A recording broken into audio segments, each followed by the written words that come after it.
Have you ever laid in bed, physically exhausted but mentally wide awake? Thoughts racing, regrets echoing, what-ifs stacking. You're not alone. Overthinking has become the modern plague, quiet, invisible and constant.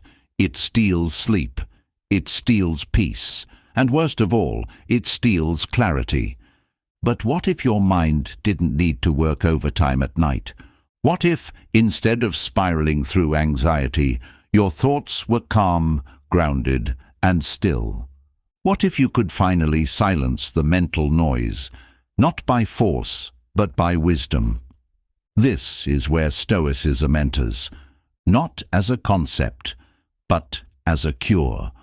Because the Stoics faced the same mental battles we do, doubt, fear, uncertainty, but they trained their minds to cut through the noise. They didn't chase peace, they built it. And now, so can you. For the next 4 hours, you'll be immersed in the teachings of minds that mastered mental discipline. Marcus Aurelius, Seneca, Epictetus, voices that cut through chaos and show you what truly matters. As your body relaxes, your mind will be absorbing the very thoughts that helped emperors stay focused, philosophers remain calm, and warriors move forward with purpose. No more looping, no more second-guessing, just quiet strength. Overthinking thrives in silence, but Stoic wisdom transforms silence into stillness. By the time you wake up, you won't just feel rested, you'll feel free. Let the training begin. Have you ever found yourself in a tricky situation where someone publicly disrespects you? Maybe it was a tactless, sarcastic comment in front of others, or an awkward joke that left you feeling undervalued and humiliated. In moments like these, have you ever wondered, how should I respond to not just maintain my dignity, but actually earn respect even from people who habitually disregard others' value? Don't worry, you're not alone. We've all experienced moments like this, and the fascinating thing is you have more control than you might think over how you handle them. In this video, we're diving into some effective tips and psychological techniques inspired by the timeless wisdom of Stoic philosophy. These strategies won't just help you navigate difficult situations calmly, they'll also help you gain respect from those around you. Stick around because we're going to explore exactly how to respond intelligently, turning uncomfortable moments into opportunities to affirm your self-worth. Let's start by understanding why you sometimes find yourself in these situations. In many cases, it's not because people hate you or hold a personal grudge. The issue often lies in a kind of opportunism that some people exhibit. These individuals try to elevate themselves by diminishing others. They think that making you appear weak or uncomfortable will make them stand out more. This behavior is common not just in workplaces, but also in social circles and even within families. Stoic philosophy, with its timeless insights, teaches us that respect isn't something you demand or impose on others. Instead, it's about how you conduct yourself, how you build and establish boundaries for your own self-worth. Marcus Aurelius once said, "You have power over your mind, not outside events. Realize this, and you will find strength." In moments like these, your calm and confidence are your ultimate weapons. But it's not just about how you handle unpleasant situations. The bigger picture is creating an environment where respect for you becomes a given. What does that mean? It's about ensuring that no one uses you as a stepping stone to boost their own image. You need to demonstrate that you know your value and won't be shaken by cheap remarks or undermining actions. So, get ready to explore how to apply Stoic philosophy in everyday life. These small but powerful strategies will help you stand your ground in any situation, And if you've ever felt unbalanced or undervalued by others, remember this: respect isn't earned through aggressive comebacks, but through how calmly and steadfastly you control yourself. Now, let's dive into these practical solutions and show you how to handle disrespect with grace and strength. First tip: first impressions. First tip: the first impression matters a lot. First impressions are the foundation of how you are perceived, and interestingly, it's often less about what you say and more about how you present yourself. Picture this: you're at an important networking event. Someone walks into the room, scans the crowd, and makes their way toward you. They extend their hand for a greeting, but instead of standing up, you remain seated, offering a quick glance at their hand before shaking it. The result? You've unintentionally conveyed a lack of confidence and signaled that this interaction might not matter much to you.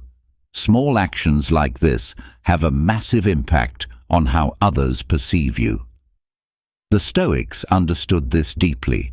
They recognized that simple gestures like standing up and maintaining eye contact during a greeting aren't just good manners. They're powerful expressions of confidence and self-awareness. When you rise to shake someone's hand, you're subtly communicating equality, readiness, and mutual respect. This aligns with a key Stoic principle. How you present yourself reflects your values and shapes how others see you. Let me share a story. I once attended a professional seminar where networking was the primary goal among the attendees. One individual stood out. Whether greeting a senior executive or thanking a waiter for refilling his coffee, he always stood up, made eye contact, and engaged fully. It wasn't flashy or overdone, but it left an impression. People respected him, not because of what he said, but because of how he carried himself. He projected confidence and sincerity with every interaction, effortlessly commanding respect. In contrast, I noticed another attendee who remained seated during every greeting. He didn't mean to come across as disinterested, it was simply a habit. Yet, this seemingly minor action created an unspoken barrier. People unconsciously took him less seriously, even though he was just as capable as anyone else in the room. This highlighted an essential truth. Standing up isn't just about politeness. It's about acknowledging the other person's value and asserting your own. The lesson is clear, right? Rising to greet someone is not just an act of courtesy. It's a declaration of how you value yourself and others. Here's where Stoicism comes in. The Stoics didn't focus on things beyond their control. They maximized what they could influence.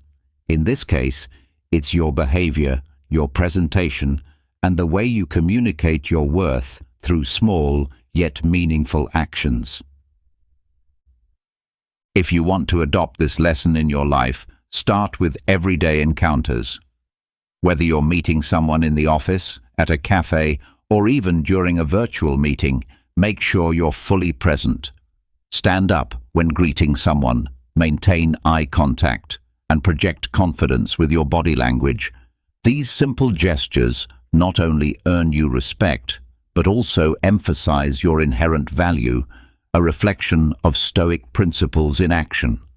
Remember, first impressions aren't just about appearances, they're about showcasing your confidence, self-respect, and the respect you have for others. This is the essence of what Stoicism teaches us. Live with intention, pay attention to the small things, and let those actions define who you are. So, the next time you meet someone, rise to the occasion, look them in the eye, and let your actions speak louder than words. Second tip: when someone interrupts you. When someone interrupts you in public during a conversation, the best thing you can do is fix that person with a firm and determined look. When someone interrupts you during a conversation, especially in a public setting, it can feel downright frustrating.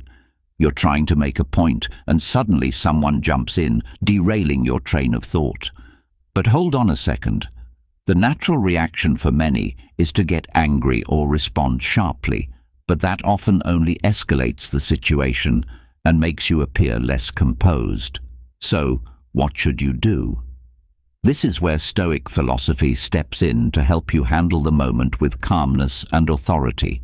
Stoicism teaches us that true strength doesn't come from controlling others, it comes from controlling ourselves. In this situation, a simple, steady gaze can convey a stronger message than any words. Instead of reacting impulsively, pause, look directly at the person who interrupted you with a calm yet focused gaze.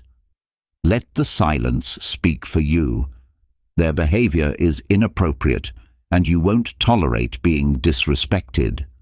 This not only demonstrates confidence, but also encourages the other person to reflect on their actions. I remember once during a family dinner, I was sharing a funny story when a relative interrupted to share their own. At first I felt a bit flustered and awkward, but instead of cutting them off mid-sentence, I stopped, looked at them calmly, and waited. The silence lasted only a few seconds, but carried more weight than any words could have. They quickly realized they'd interrupted at the wrong moment, corrected themselves, and allowed me to continue. The rest of the evening was smooth, and I regained control of the conversation without any drama. This strategy works particularly well in public or group settings. By staying composed and in control, you naturally draw attention. Your presence becomes stronger, and you don't need to raise your voice or argue to reclaim your space in the conversation. Stoicism teaches us not to let others' actions dictate our emotions. Instead, we use tools like body language and calmness to steer the situation without losing our dignity. But the gaze is just the beginning. Once the interruption is addressed politely but firmly, resume your point.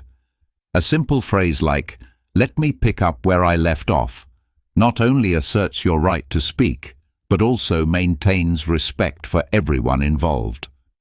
Remember, the goal isn't to embarrass the other person, but to set a clear expectation that respect in communication is non-negotiable. What's remarkable about this approach is that it requires no aggression or intimidation. Just stay calm, avoid showing anger, and let your actions speak volumes. When others see you handle interruptions with confidence and intention, they'll not only respect you more, but also reflect on their own behavior. Stoicism reminds us that true power lies in maintaining self-control, even in challenging moments. So, next time someone interrupts you, don't lose your cool. Stand firm, hold your gaze, and show others that you are someone worth listening to. This isn't just about earning respect, it's about expressing your self-worth in a way that's both meaningful and lasting. Third tip: jokes and humiliation. When someone tries to humiliate you with a joke in a group of friends, adopt this strategy. When someone in your group of friends deliberately tries to humiliate you with a joke, your first instinct might be to feel embarrassed or upset. But remember, the way you respond will determine the entire dynamic of the situation. This is where Stoic philosophy can be an incredibly powerful tool, helping you stay calm and take control. Once, during a casual meet-up with old friends, one of them decided to mock me in front of everyone by retelling an embarrassing story from our school days. At first, I felt my face heat up, and my immediate reaction was to fire back. But instead of letting my emotions take over, I recalled a Stoic principle. What doesn't harm your essence isn't worth your concern. I smiled, pretended not to have heard the story, and calmly asked my friend to repeat it, maintaining a composed and slightly curious demeanor. Here's the fascinating part. When the person had to retell the joke, its impact significantly diminished. Not only that, but the group started to sense the awkwardness of forcing someone to recount a joke that wasn't landing well anymore. The loud laughter from earlier faded, and the storyteller began to fumble, realizing their attempt at humiliation had backfired. The key here is that asking someone to repeat their joke not only reduces its impact, but also shows that you're unshaken. This approach allows you to maintain your composure while subtly highlighting the other person's inappropriate behavior. Even more importantly, it shifts the dynamic in your favor without resorting to retaliatory tactics or losing your dignity. By choosing this path, you send a powerful message. You're someone with inner strength who won't let small provocations dictate your emotions. This is one of the core lessons of Stoic philosophy, maintaining calm and control in the face of minor life challenges. So how can you apply this principle effectively? First, remember that you don't need to react instantly to every action or word. Pause, take a breath, and think. Second, use silence as a powerful weapon. Silence isn't passive. It creates space for the other person to realize their mistake. Finally, when you do respond, do it with calm confidence. A simple request for them to repeat what they said, spoken in a neutral tone, can have far more impact than arguing or fighting back. Stoicism teaches us that our reactions to uncomfortable situations reflect our character and inner values. Every time you stay calm and refuse to be drawn into negativity, you not only gain the respect of others, but also reinforce your own self-respect. So, the next time someone tries to mock you in front of others, remember you have complete control over how the story ends, and with calmness and clarity, you'll always come out on top. Fourth tip: a question in response. Tip 4. When someone is trying to provoke you or make you angry, you can use a very effective psychological technique. Have you ever faced a situation where someone deliberately tried to provoke you or hurt you, and instead of reacting immediately, you managed to handle it gracefully? Imagine this. You're at a family gathering, and someone makes a pointed remark about a failure in your career in front of everyone. It's the kind of comment that feels like a dagger to your heart, digging into a pain you've been trying to move past. Suddenly, all eyes are on you, waiting to see how you'll respond. In that moment, instead of reacting defensively or trying to explain yourself, you take a brief pause, stay calm and ask, "Hey, does anyone know a good bakery nearby? I was thinking about picking up something for the next get-together." That simple question instantly changes the energy in the room. The person trying to provoke you is left flustered, unsure of how to proceed, and the conversation quickly shifts to a new, more neutral topic. Not only did you avoid escalating the situation, but you also turned an uncomfortable moment into one that worked in your favor. This strategy of asking an unrelated question is more than just a clever tactic. It's a way of reclaiming control over your emotions and the situation. By interrupting the flow of provocation, you redirect attention away from the negative energy and refuse to give the instigator the satisfaction of seeing you upset. It's a perfect example of practicing Stoic principles, focusing on what you can control and refusing to let external circumstances dictate your peace of mind. As Epictetus wisely said, it's not what happens to you, but how you react to it that matters. The brilliance of this technique lies in its ability to derail negativity without confrontation. A well-timed, unrelated question disrupts the instigator's train of thought, making it nearly impossible for them to continue their attempt to provoke you.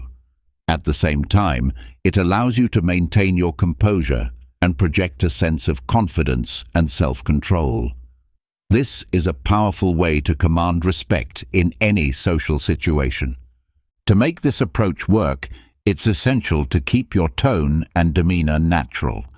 If it seems forced or calculated, it might come across as insincere. Choose a simple, neutral question or comment that feels organic to the moment. Something about a nearby restaurant, a recent event, or even a casual observation. The goal is not to dodge the situation awkwardly, but to shift the conversation with subtlety and ease.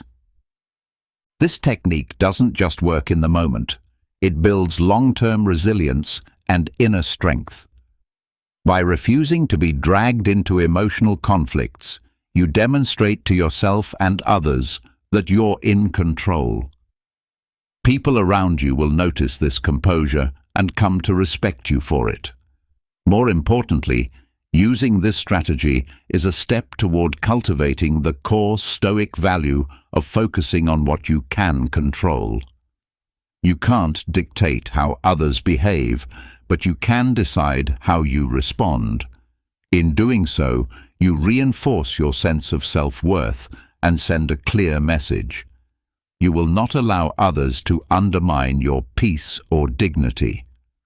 Next time you find yourself in a situation where someone's words are aimed to provoke or hurt, remember this approach. Ask a simple, unrelated question and observe how the dynamic changes. You'll not only diffuse the tension, but also feel empowered by your ability to rise above it. As Marcus Aurelius wisely reminded us, true power comes from maintaining peace of mind, regardless of external circumstances. By mastering this, you'll not only handle challenges with grace, but also elevate the respect others have for you in any situation. Let's move on to the fifth and final tip: walking away. Have you ever found yourself in a situation where you felt undervalued, disrespected, or even completely ignored? It's not a pleasant feeling, but sometimes the best way to protect your self-respect is to choose to walk away. Stoic philosophy teaches us that respect isn't something you can demand. It's something you cultivate by knowing your own worth. And sometimes walking away isn't a sign of failure. It's a demonstration of strength and self-worth. Let me share a story with you. A friend of mine, Sarah, was an exceptional creative professional. One day she joined a major project at her company. However, instead of being recognized for her relentless efforts, she was constantly ridiculed by her manager in front of the team. They would interrupt her in meetings, dismiss her ideas, and make her feel as if her contributions didn't matter. At first, Sarah tried harder, believing she needed to prove herself, but after months of frustration, she realized she didn't need to beg for respect from people unwilling to give it. A pivotal meeting changed everything. Once again, her idea was brushed aside without any reason. This time, Sarah calmly closed her laptop, stood up, and said she would put her energy into a place where it was valued. She walked out of the meeting, leaving her colleagues stunned. That same day, she submitted her resignation, not out of anger, but as an act of self-preservation. A few months later, Sarah joined another company in a leadership role, where she was not only respected, but celebrated for her talents.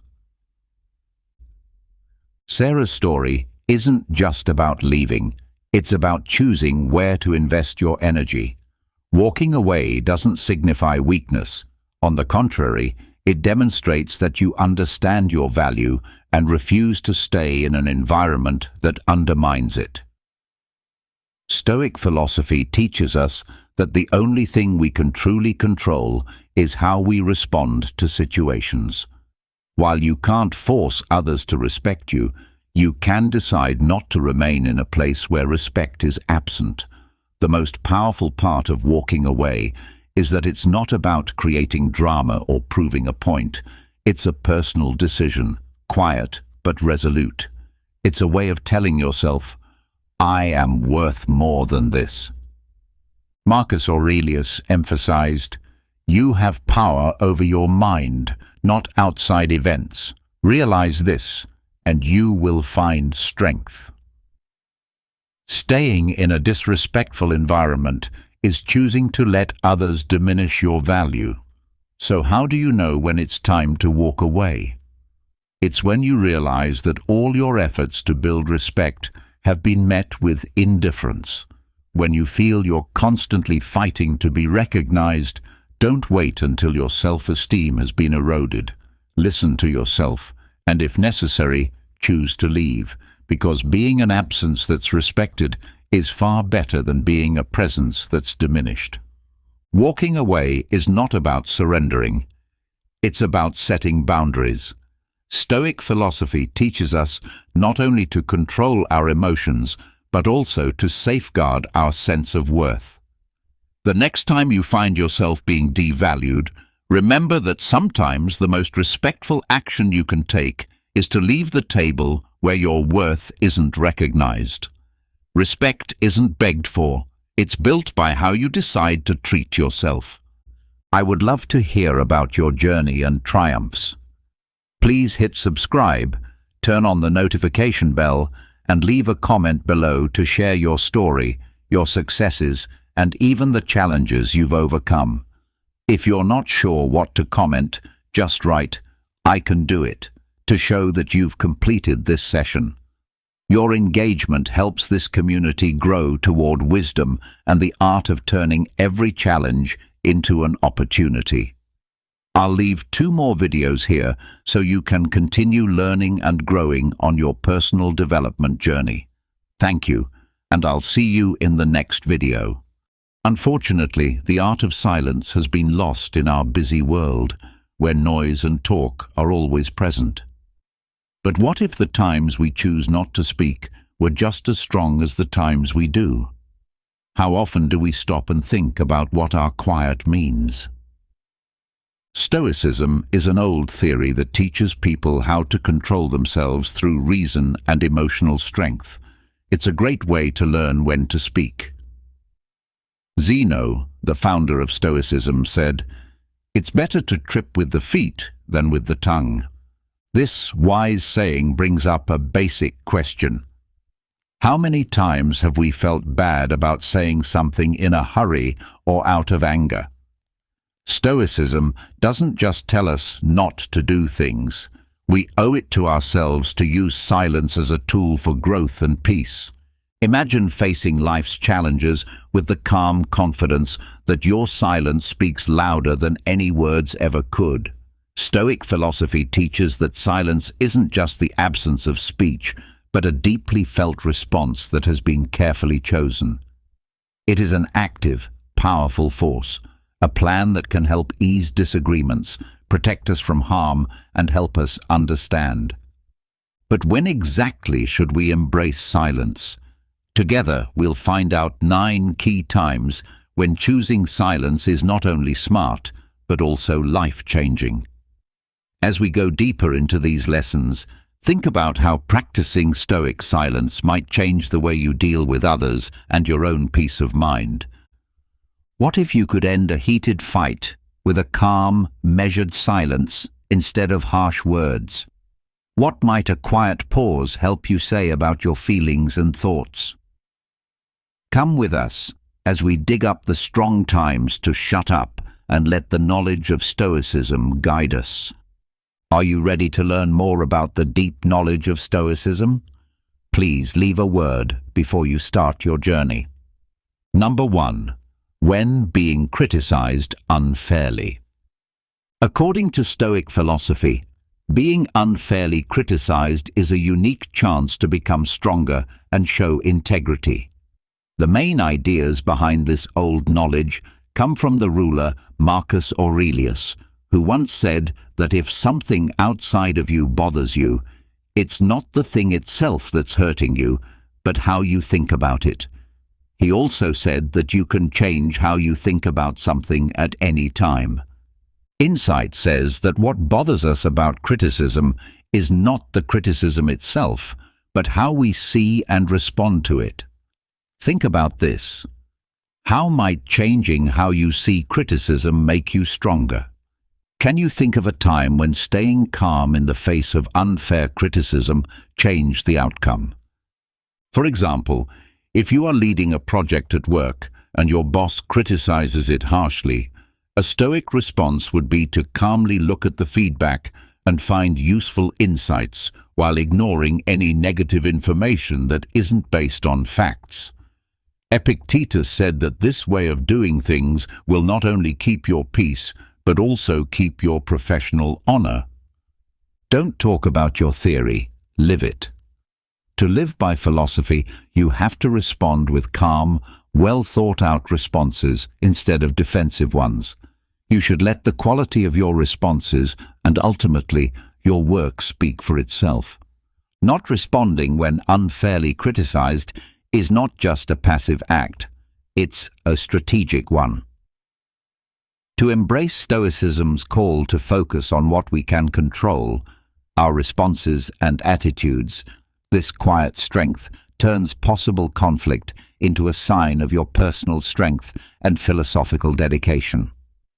As you face life's difficulties, think about how silence can help you. What chances might come up if you choose thoughtful silence over impulsive speech? How might this practice not only improve your own peace of mind, but also have an effect on those around you? By incorporating Stoic principles into our daily lives, especially when we are unfairly criticized, we align ourselves with a philosophy that values strength of character over the temporary approval of others. This promotes personal growth and inspires others to do the same, especially in today's world, where boasting and self-promotion often drown out humility. Stoicism tells us to embrace silence, and the wise Marcus Aurelius says, "Don't waste time arguing about what a good man should be one." In this light, think about how silence in response to boasts can turn a potentially ego-fueled environment into a place of self-reflection and growth. There will always be criticism in life, and it can often be a good way to learn and improve. But criticism isn't always fair, even when it's meant to hurt someone.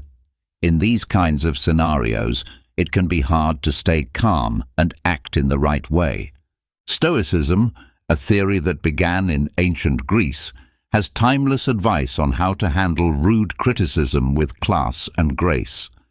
By following Stoic ideas, we can turn bad things that happen to us into chances to grow as people and become stronger inside. What matters is not what happens to you, but how you react to it. This is the Stoic principle. Epictetus advised taking a moment to think about what to say when someone criticizes you unfairly. This keeps you from acting on impulse and gives you time to think about what's going on without getting upset. Marcus Aurelius reminded us that we control our minds, not events outside of them. Understanding this truth makes us stronger. Unfair feedback only reflects the reviewer's feelings or thoughts, not your actual worth or abilities. Marcus Aurelius also said that if anyone can prove and show him that he thinks and acts in error, he would gladly change, for he seeks the truth. There may be a small amount of truth in even the most unfair judgment. Finding useful insights hidden within criticism allows for self-improvement while discarding unnecessary negativity. Epictetus taught that one must first learn the meaning of what they say before speaking. When someone criticizes you unfairly, staying calm and polite is essential. This shows strength and self-control while preventing unnecessary escalation. A calm response often neutralizes hostility and reflects maturity. Marcus Aurelius urged people to stop wasting time arguing about what a good man should be and instead focus on being one. Rather than dwelling on unfair criticism, redirect your energy toward your personal goals and self-improvement. You can rise above the bad things that happen and keep moving forward on your road by focusing on your own growth and virtues. It can be hard to deal with unfair criticism, but if you follow Stoic principles, you can turn these situations into chances to grow and become stronger. Remember to take a moment to think. Separate the criticism from your own worth. Look for any sliver of truth. Reply with coolness and respect, and keep your attention on your own growth. In this way, you live up to the Stoic ideal of staying calm and strong inside, even when things are hard outside. Number 2. Stoic silence in the middle of boasts. Imagine you're at a networking event where a co-worker is bragging too much about their recent raises and fancy lifestyle. You might want to counter their bravado with your own accomplishments. Stoicism teaches us the power of restraint. If you choose quiet, you keep your cool and let other people's words show you who they are. This way, you can save your energy for deeper conversations. This method not only protects your honor, but it also makes you look like someone who is sure of their own achievements and doesn't need outside approval. In this theory, silence is not a sign of passivity. Instead, it is a sign of strategic silence that shows knowledge and confidence. Another wise Stoic says, "He who does not wish to be outnumbered by greater benefits should not return one benefit with another. He should return many at once." In real life, this means that you should not respond to empty boasts with words, but with the quiet grace of your actions and the quality of your character. How often do you find yourself responding to someone else's success story with one of your own? What might happen if you instead chose to listen fully, acknowledging their accomplishments with a nod or a smile, while keeping your attention on your own virtues and goals? Accepting Stoic quiet in the middle of boasts is a way to live a life not marked by competition, but by happiness and inner success. It creates an atmosphere where one can thrive peacefully and successfully based on genuine self-worth rather than comparative measures. Please think about this lesson and use what you've learned in your daily life. How could accepting quiet make your life and relationships better? Please write about your ideas and stories in the space below. Let's work together to make each other's lives more peaceful and happy. Number 3. When dealing with anger. When we're angry, it can feel like a wild storm that can sweep away all reason and calm. But in the middle of this storm, Stoic philosophy offers a safe place to be, a moment of silence that helps us deal with these strong feelings. Epicurus, a famous Stoic figure, said to keep quiet most of the time and only speak when you have to. Now imagine a day at work when a co-worker's mistake causes you hours of extra work. Your first instinct might be to lash out in anger, but what would happen if you chose silence instead? By not reacting in anger, you give yourself time to think about the situation more objectively. This pause can stop the conflict from getting worse and lead to constructive solutions instead of heated arguments. Think about it.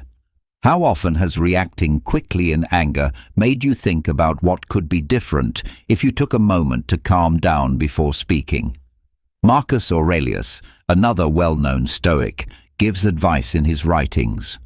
How much worse are the results of anger than the things that make people angry? This thought makes us think about what happens after we get angry. Most of the time, the effects of an angry outburst are worse than the thing that made us angry in the first place. Think about Nelson Mandela, a famous leader who, even though he had been jailed for years, decided to forgive his abusers instead of getting angry. This decision not only improved his own life, but also led a country to reconciliation. For example, using silence when you're angry doesn't mean hiding your feelings. It means choosing a response that is in line with your best self. This practice not only improves your own peace, but also leads to better relationships and a more successful life. As you deal with the inevitable frustrations of daily life, remember that silence can be your sanctuary, a place where wisdom rules. Adopt it, and you may find that the quiet response is not only the most profound, but also the most powerful. Anger is a normal feeling that everyone has at some point in their lives. On the other hand, anger that isn't under control can hurt relationships and your own health. Stoicism teaches useful ways to control anger by focusing on self-control, clear thought, and inner peace. Figure out the cause. Look at your triggers to figure out what exactly makes you angry. Is it a person, a setting, or a certain event? Self-reflection.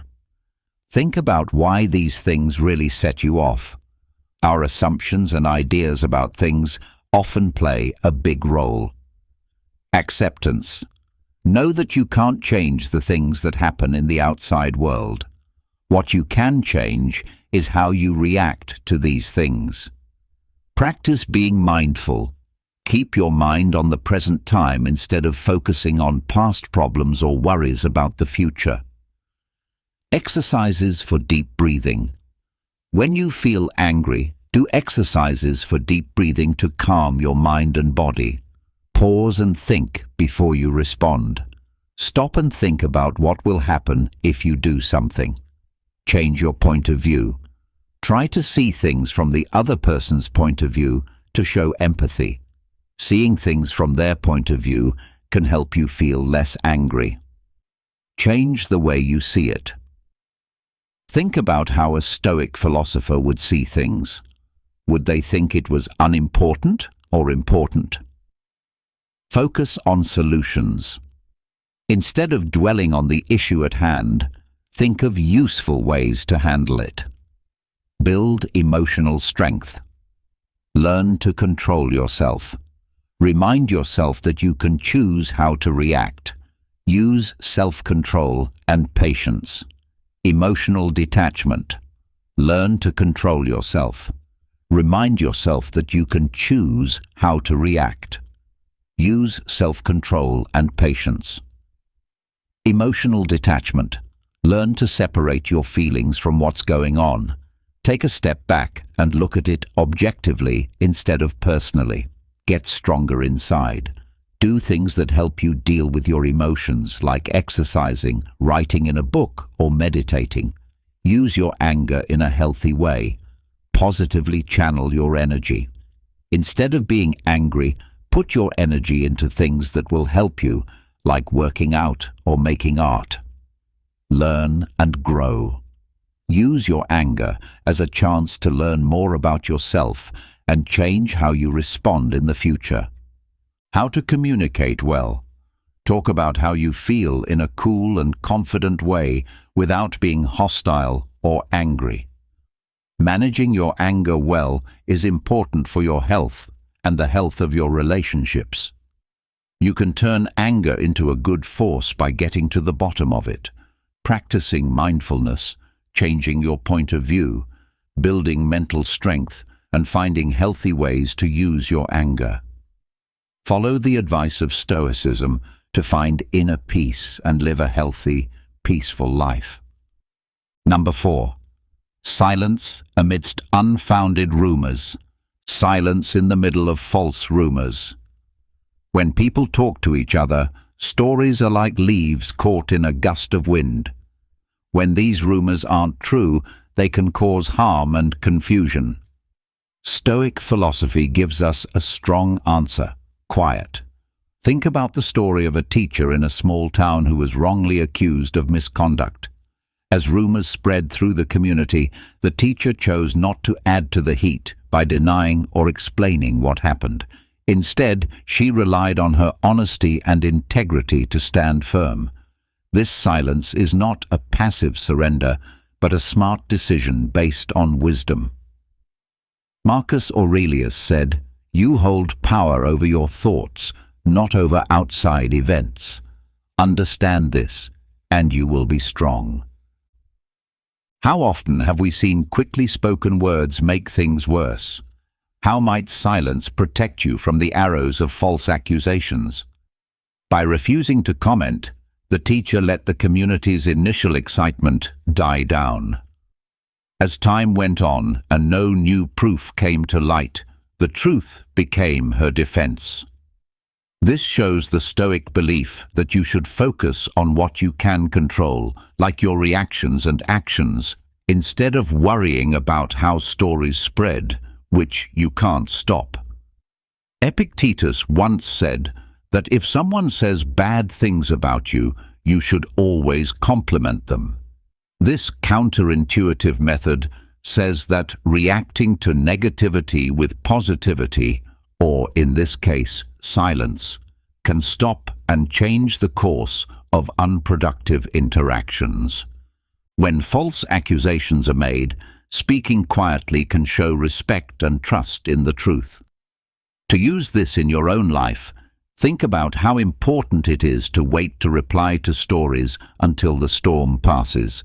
Remember that the best way to keep your peace and image is to live by the ideal you preach, not by fighting every whisper. In these kinds of situations, staying quiet isn't just a way to protect yourself, it's also a way to show your dedication to Stoic principles. So, as you deal with the difficulties of personal and professional relationships, let Stoic silence lead you through the chaos of false rumors, finding in it the way to a peaceful, happy, and successful life. Number 5. How to deal with loss. How do you deal with the utter silence that follows a major loss? Loss is a common human experience that often leaves a void filled with sadness and confusion. But Stoicism has a unique way of dealing with pain. For example, C.S. Lewis, a famous author who wrote about his grief after losing his wife in the book A Grief Observed, says, "The pain I feel now is the happiness I had before." This is a very Stoic way of thinking.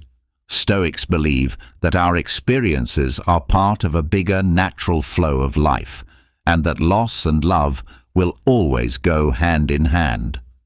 Seneca, a famous Stoic philosopher, has a lot to say about this subject. "The day we worry will be our last is actually the birthday of eternity." How might your response to loss change if you see it as a shift instead of an end? What might you gain by accepting the silence that comes after loss, giving yourself time and room to think and heal? After his death, Lewis didn't try to fill the silence with explanations or distractions. Instead, he used it to deeply explore his thoughts and feelings, showing the Stoic belief that hardships can be used for personal growth. His journey through grief showed how keeping a calm mind can help someone deal with deep emotional pain and turn it into a deep understanding of life's fragility and beauty. Silence after a loss isn't a way to hide or deny what happened. It's a way to give yourself time to relax, think, and move on. Find meaning beyond the pain you're feeling right now. This means letting your feelings run their course without causing a forced end. Think about how you've dealt with losses in the past. How could the Stoic practice of reflective silence help you in future times of grief? How might this method change not only your own healing, but also the healing of those around you? Please share your thoughts and experiences with loss, as well as how Stoic practices may have affected your path. What lessons have you learned, and how has silence helped you get better? Let's talk about it and get better in the comments below. One of the hardest things in life is dealing with death. It's hard to deal with grief and sadness when you lose something important in your life, like a loved one, a job, or a big chance. Stoicism, an old theory started by Zeno of Citium in Athens, gives us timeless advice on how to deal with these hard times. Taking a Stoic view can help us be strong and at peace, even when we've lost something very important. Recognize and accept how you feel. It's important to understand and accept the feelings that come with losing someone. Stoicism teaches us that feelings are normal reactions to things that happen in life. The steps you can take. Let yourself cry and feel the pain without judging yourself. Writing in a journal or talking to a friend you trust can help you work through these feelings. Pay attention to what you can change. According to Stoic theory, we should let go of things we can't change and focus on the things we can. The steps you can take. Figure out what you can change about the situation, like how you deal with the loss, and let go of what you can't. Reframe the loss as a chance to get better. As explained, Stoics think that every problem can be used as a chance to grow and get better. Step you can take. Think about what you can learn from this. What can this loss teach you that will make you better, smarter, or more caring? Practice being thankful. Being thankful can help you stop thinking about what you've lost and start focusing on what you still have. Step. Write down every day a list of things you are thankful for. This exercise can help you see things in a new way and make you feel calm. Seek help and group. Stoicism stresses how important it is to have a group and help each other through hard times. Step to take. Talk to family, friends, or support groups. Talking about your problems with other people can help you feel better and less alone. It's never easy to deal with loss, but the Stoic ideas can help us be strong and resilient when we're going through the pain of loss. It can help to recognize our feelings, focus on what we can control, change our point of view, be grateful, and ask for help. These techniques can help us heal and grow if we choose to use them. Number 6. Navigating ignorance with Stoic grace. Have you ever met someone whose actions show they don't understand, but whose belief is as strong as if they were an expert? Even though this situation is upsetting, it's a good time to practice being patient and graceful. Galileo, the famous scientist who pushed heliocentrism during a time of strong geocentric beliefs, is a great example of how to deal with ignorance. Even though he faced fierce opposition and was even put under house arrest, Galileo kept his honor and dedication to the truth, often choosing to stay silent in the face of false accusations and ignorance. Stoicism teaches us that we can only control how we respond, not what other people do. Marcus Aurelius, a Roman emperor and Stoic philosopher, said, "You have power over your mind, not over outside events." Realizing this will give you strength. Think about using this point of view the next time you come across someone who is wrong in their thoughts. How could changing how you respond if you knew you could control it? Galileo's silence wasn't a sign of weakness. It was a strong statement of his honesty and belief in what he had found. He knew that truth doesn't need to be backed up by words, but can stand firm on its own merits. Over time, this approach is similar to the Stoic idea of focusing on one's own actions and accepting that others' beliefs are outside of one's control. Being gracious means knowing the limits of your power and picking your fights carefully. It means being patient and understanding, even when things are frustrating. This practice not only leads to a peaceful and happy life, but it also helps you see things with a bigger picture that focuses on long-term respect and success instead of short-term vindication.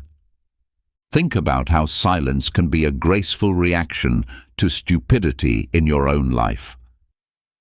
How might this method improve your relationships and your own health? Let Galileo's story motivate you to practice Stoic silence, turning possibly happy situations into chances for inner peace and personal growth. Number 7. How to deal with rumors. There must have been many times in your life when you were the subject of a story, hearing whispers getting louder as they went around. It's a normal human reaction, but keeping quiet can change the situation. Think about the story of a community leader whose dedication to protecting the environment led to false rumors about her personal gain. Instead of addressing each rumor, she stayed focused on her work, remembering Marcus Aurelius's words, "The best revenge is to be unlike him who hurt you." This leader's decision to remain silent and continue her advocacy let her actions speak louder than any rumor. Her behavior shows an important Stoic concept. It's not outside events that bother us, but how we react to them. How would your life be different if you ignored rumors with silence?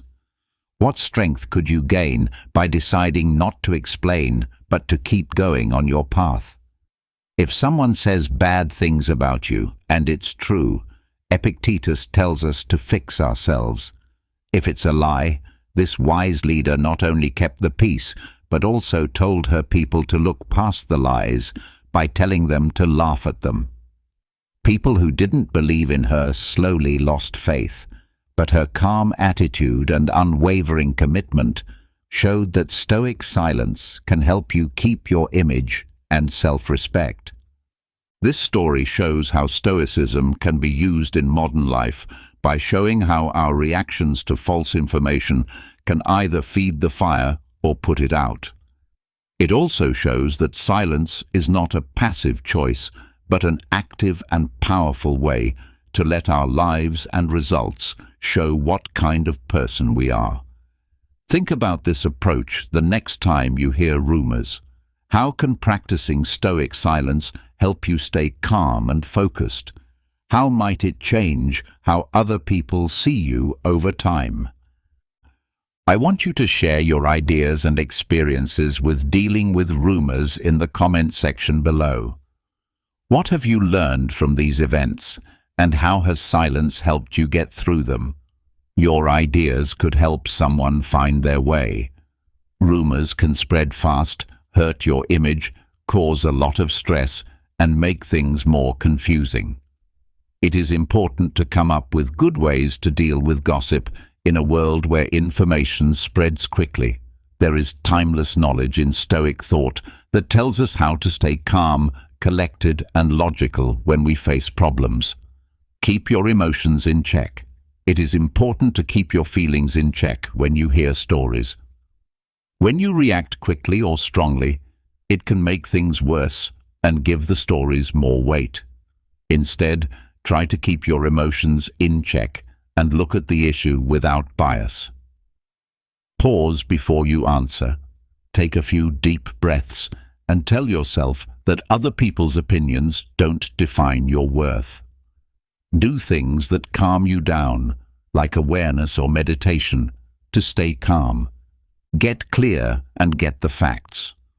Thoughts and details that aren't clear often feed rumors. Do not take them at face value. Instead, look into the facts, find trustworthy sources, and gather correct data to find out what the story is really about. Talk to reliable people who can give you more information before coming to a decision. Ask questions and look for proof. This method helps you react based on facts instead of guesses. Think things through before you act. How you react to a story can have a big effect on how true it is. When you act without thinking, you might misunderstand something and spread the story even more. Instead, react carefully and with a plan. Look at the situation and think about what might happen if you do something different. Respond to the rumor in a cool and accurate way if you need to. Sometimes the best thing to do is to be quiet or say something slowly. Pay attention to your actions and personality. The best way to fight back against fake rumors is to show that you are a good person. Over time, stories can be put to rest by always being honest and showing what kind of person you are. Keep following your beliefs and ideas in everything you do. Take actions that are good for you and show who you really are. The more you act the same way over time, the less likely it is that false stories are true. Practice not caring about what other people think. Stoicism tells you to let go of things you can't change and focus on the things you can. The second group includes other people's thoughts and stories about you. Remember that you can't change what other people think or say. Pay attention to what you do and how you think.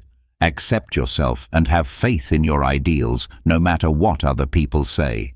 Stoic ideas like controlling your emotions, finding the truth, responding wisely, being constant, and not caring what other people think can help you deal with rumors in a balanced and logical way. By using these tips, you can handle the problems that stories cause with poise and strength, protecting your honor and peace of mind. Number 8. When confronted with injustice. Stoic philosophy teaches us to deal with life's problems with fairness and inner strength. This is especially important when we face unfairness. As the wise Epicurean said, "Bear and forbear."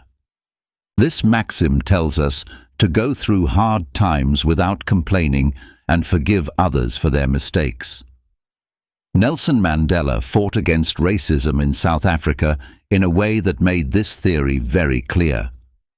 Mandela's long time in jail could have made him angry, but he came out as a supporter of peace and unity, showing a deep Stoic resilience. Mandela didn't just stand there and let injustice happen.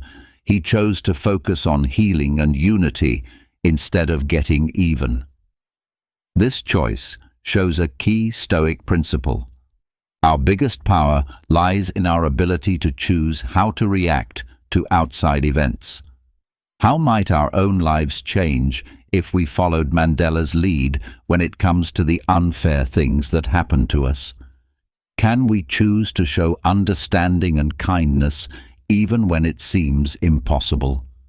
By staying quiet when unfair things happen, Marcus Aurelius wrote in his Meditations that the best way to get back at someone who has hurt you is not to be like them.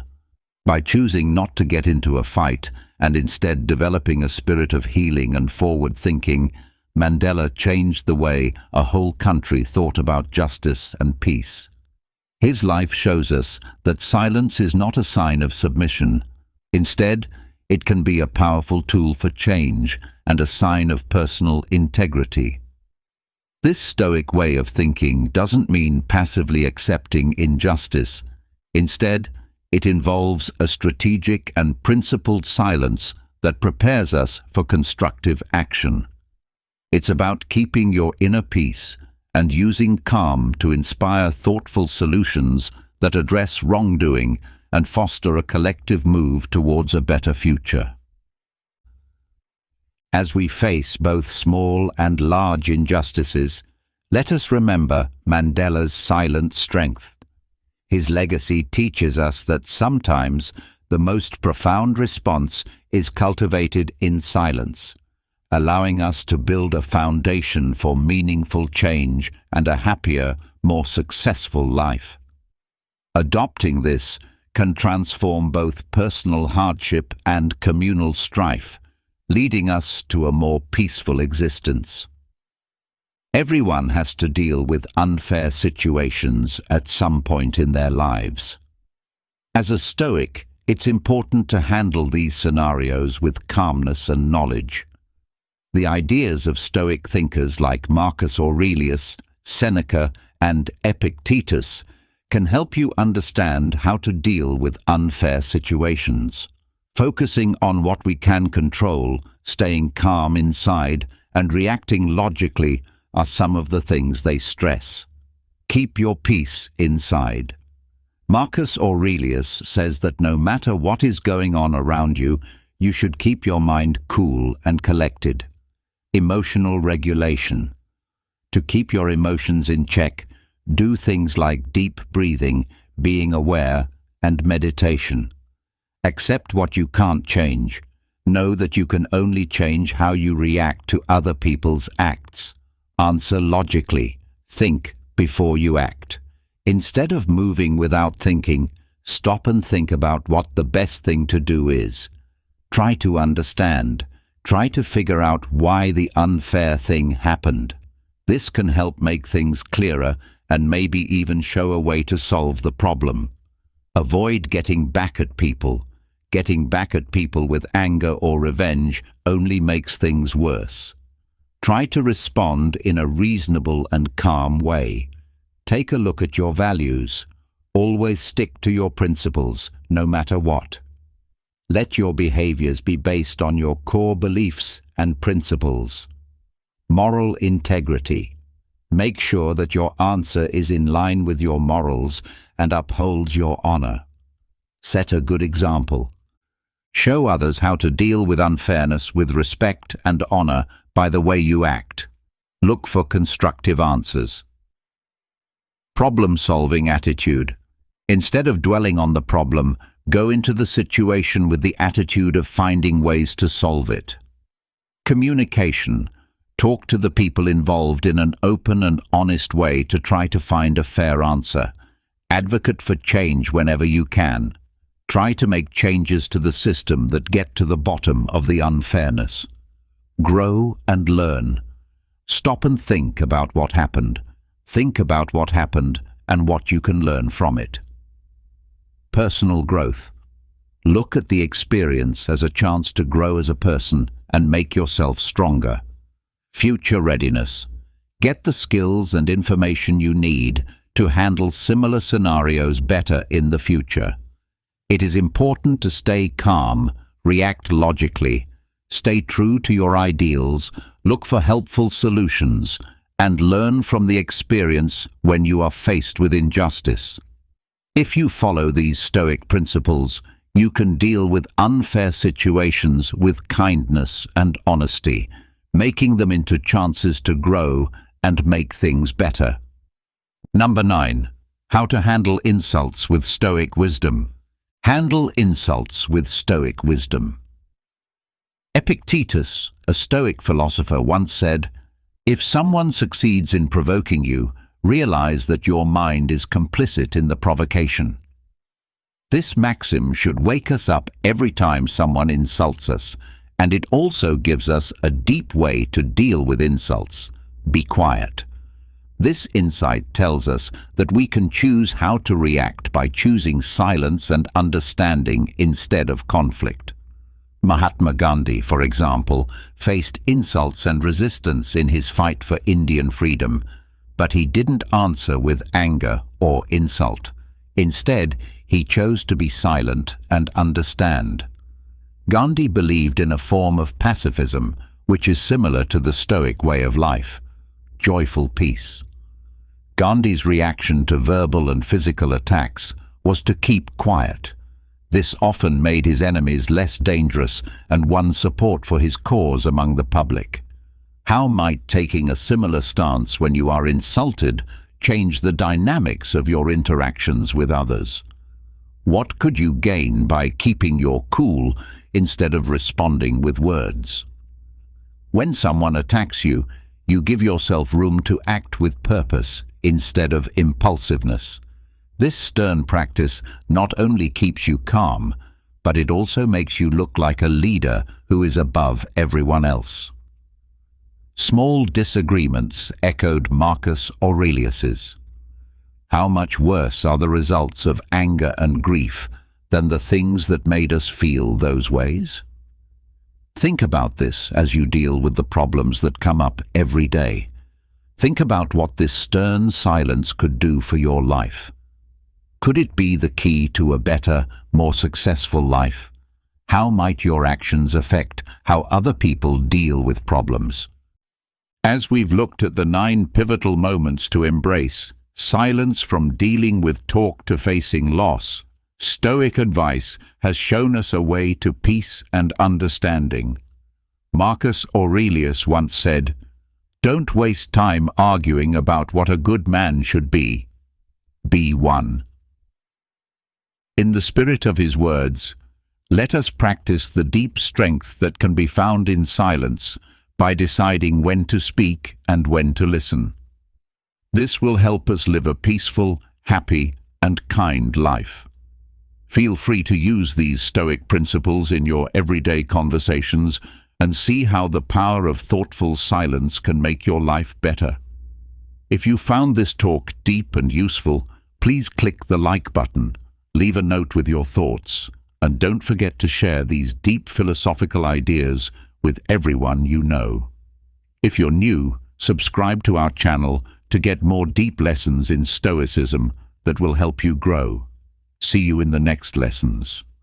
Isn't it strange how the very people you go out of your way to help are often the ones who keep spinning in their own chaos, as if your support means absolutely nothing?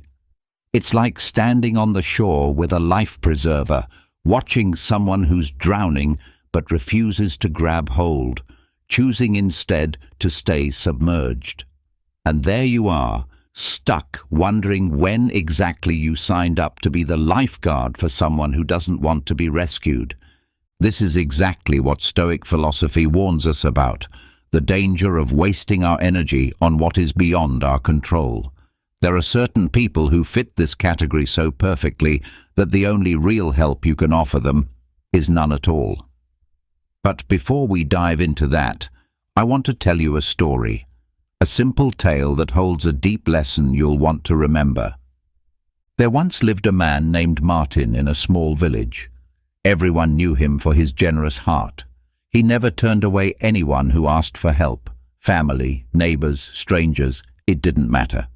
If you needed something, Martin was there. But after years of giving and feeling unappreciated, drained, and even used, he found himself questioning everything.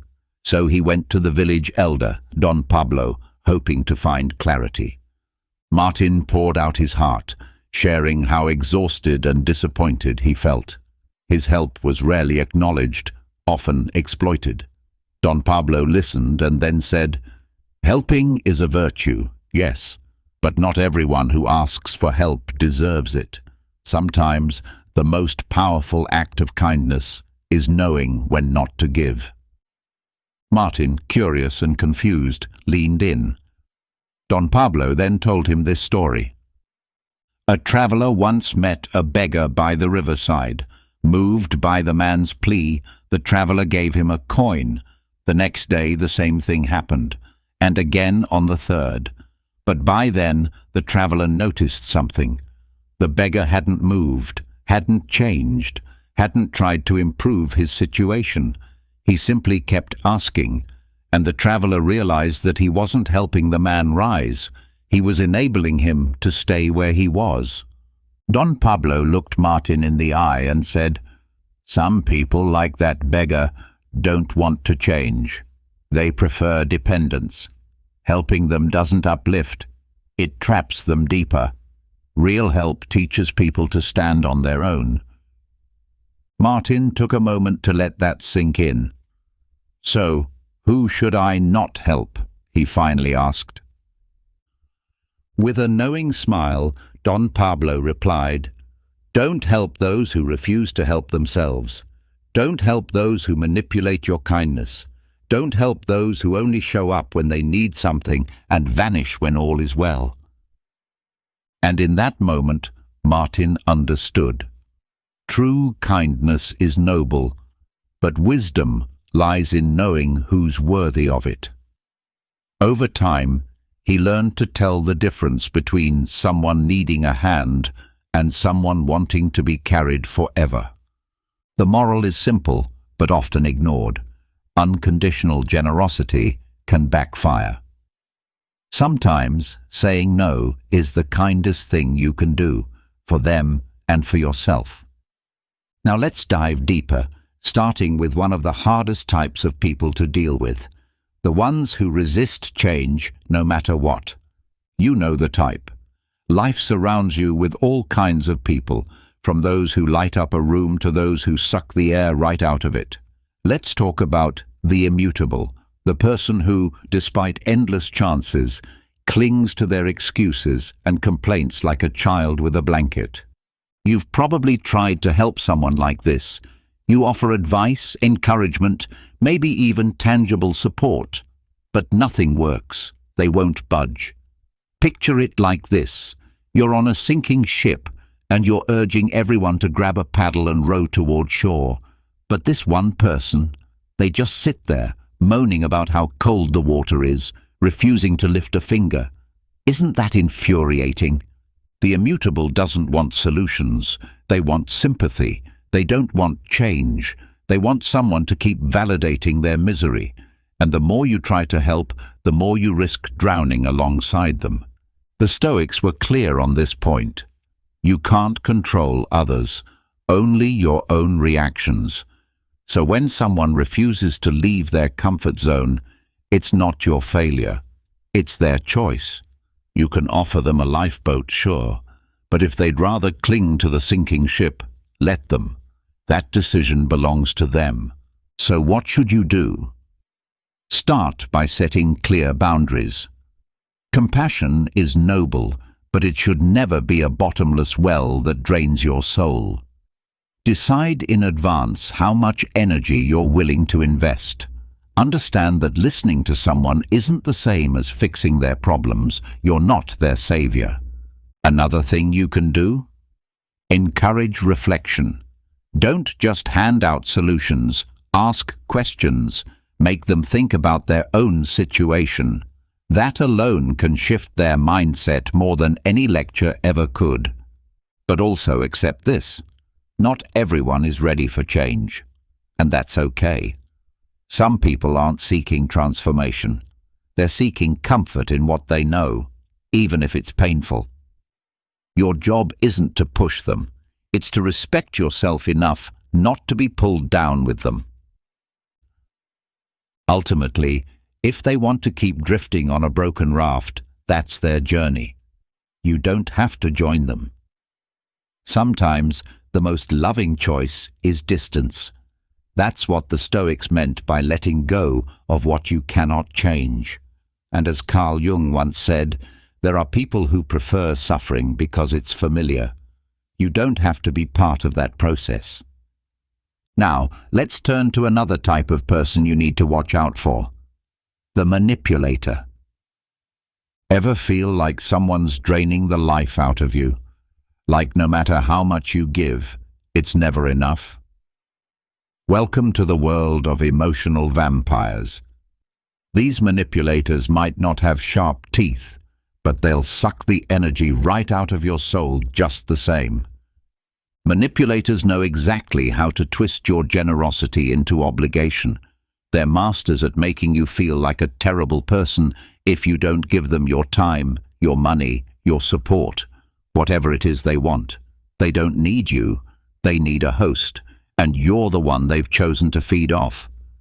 Imagine this. Your friendship starts off like a plant. You water it, nurture it, and feel good about it. But somewhere along the line, that plant becomes a cactus, demanding more and more from you while giving nothing in return. Before long, you're left parched, wondering where your joy went. The manipulator will make you believe that their crisis is more urgent than your peace. And if you're not careful, your days will revolve around managing their drama.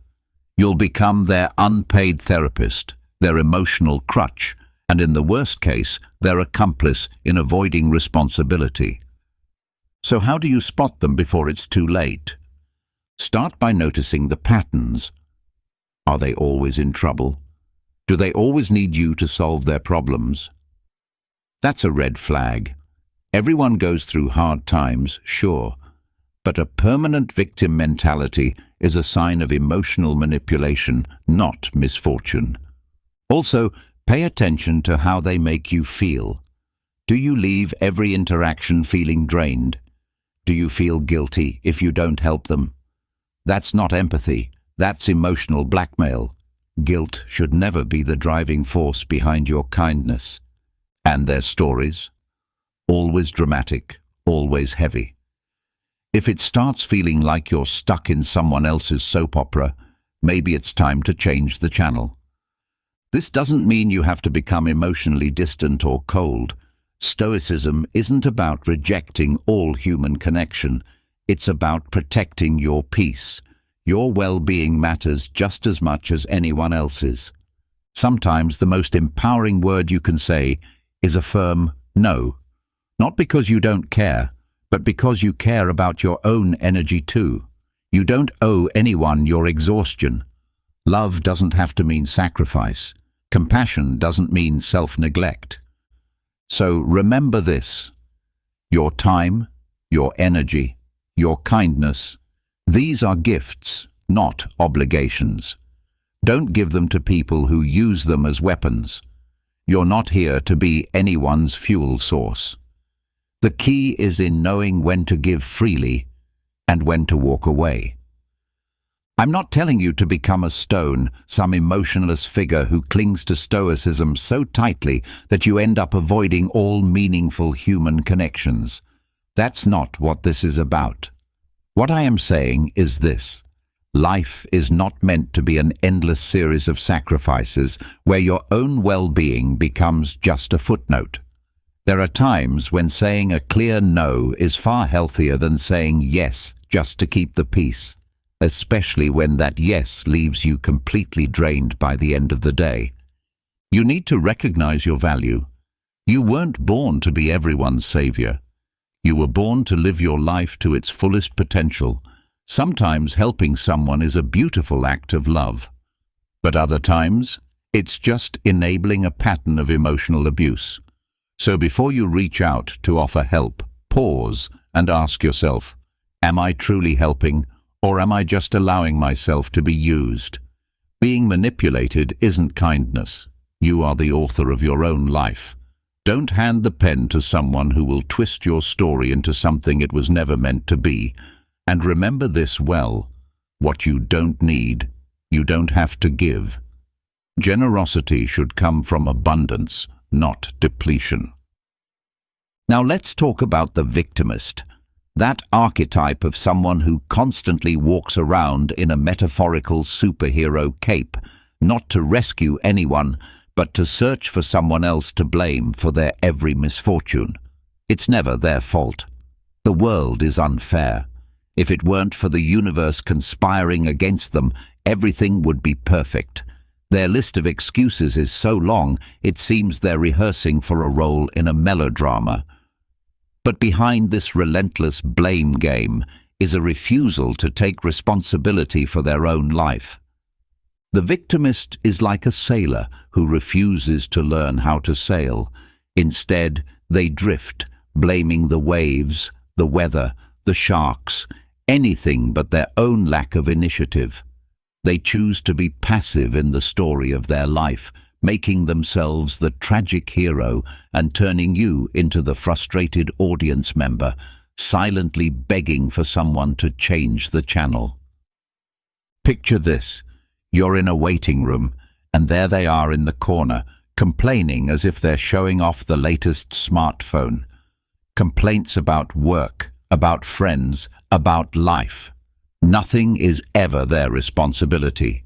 Their boss doesn't recognize their brilliance. Their friends lack loyalty. Even the universe has turned against them. But what are they doing to change any of it? The answer is often nothing. The Stoics teach that wisdom begins when we accept what we cannot control.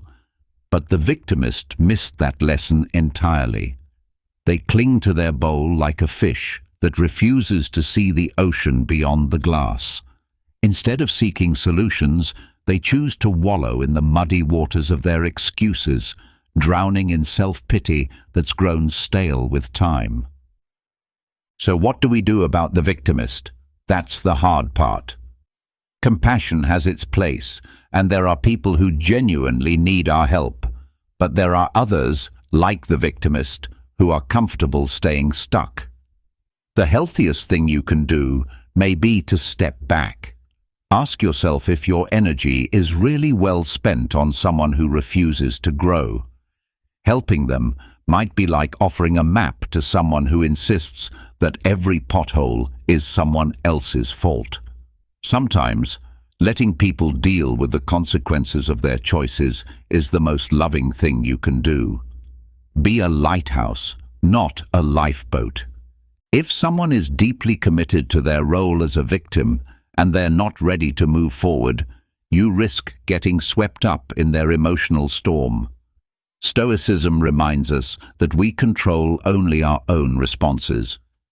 So the next time you cross paths with a victimist, ask yourself, am I really helping them grow, or am I just getting sucked into their drama? The victimist doesn't need your pity. They need a mirror. It's not about turning your back on those who need help. It's about distinguishing between those who are ready to own their life and those who would rather blame the world. Sometimes the best thing you can offer is the truth. As Epictetus said, life doesn't happen to you, you make it happen.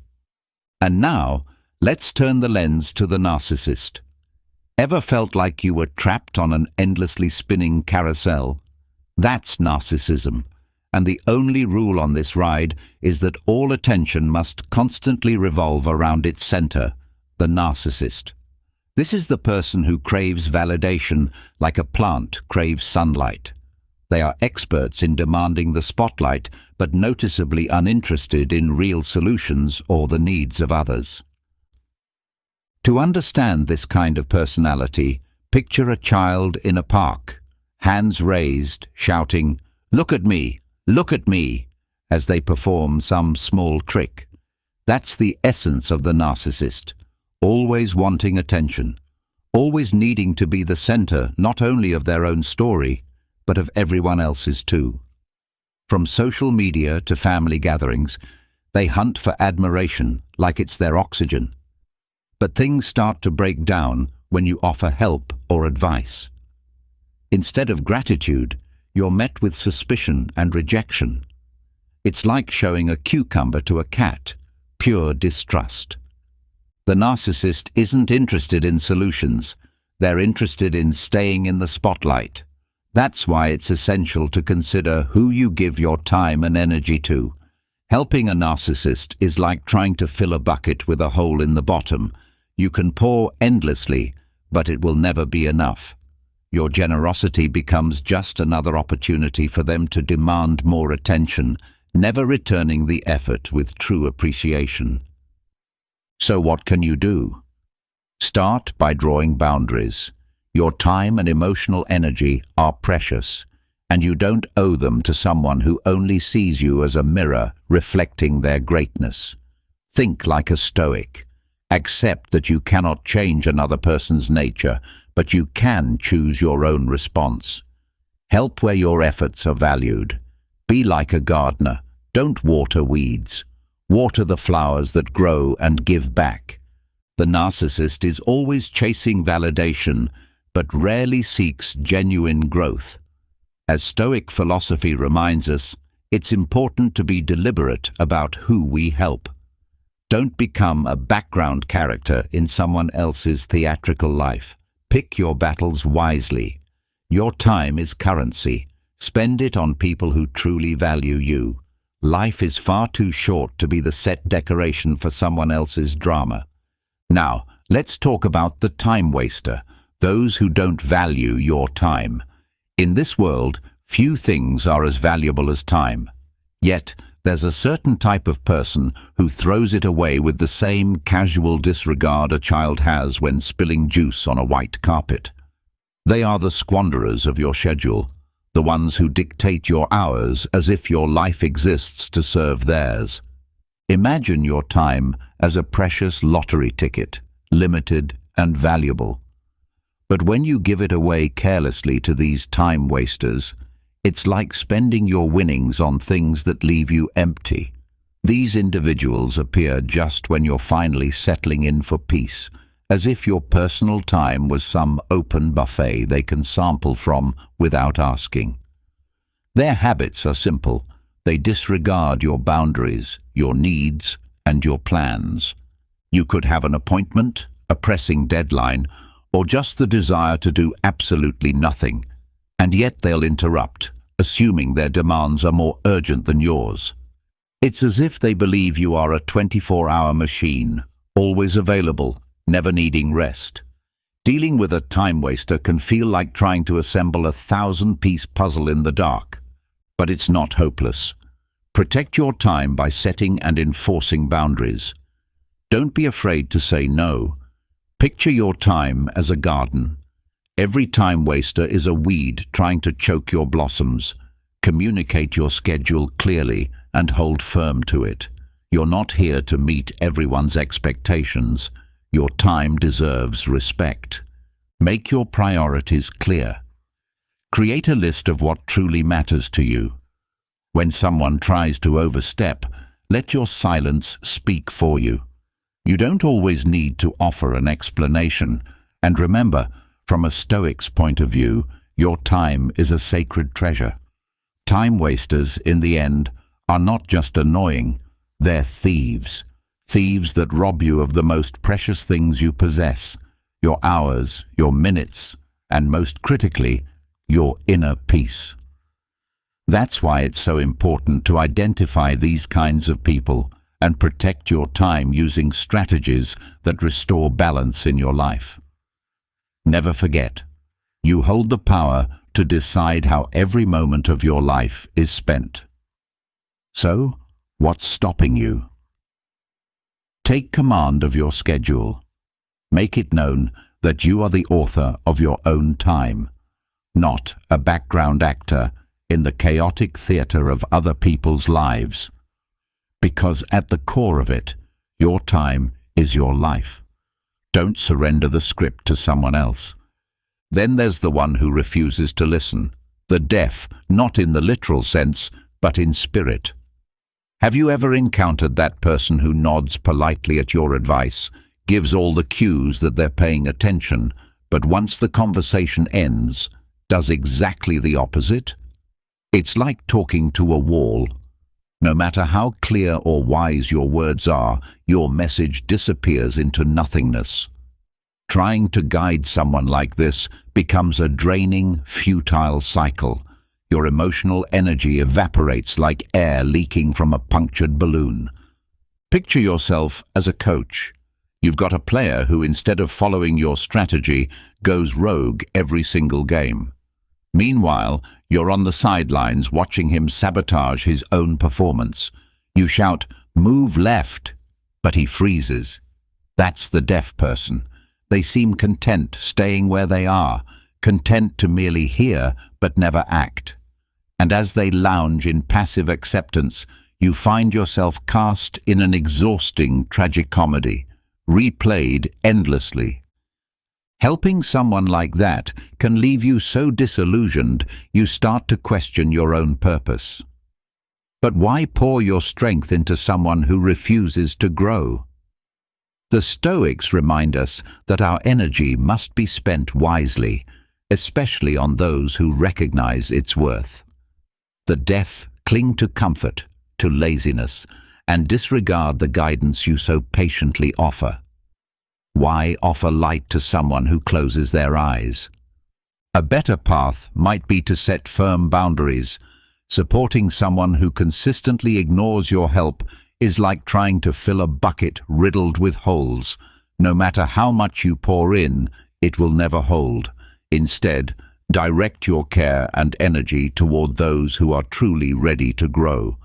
Isn't it far more rewarding to support someone who appreciates your insight? Think of yourself as a gardener. If you plant seeds in barren ground, don't expect a harvest. Sometimes the best way to help is to let the deaf experience the consequences of their own choices. Life has a powerful way of teaching the most important lessons, often when no one else is speaking.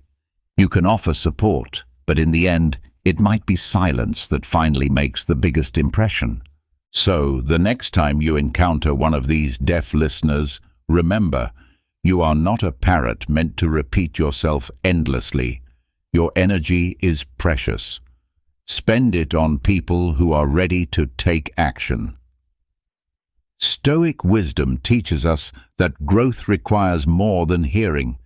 It demands discipline and the will to change.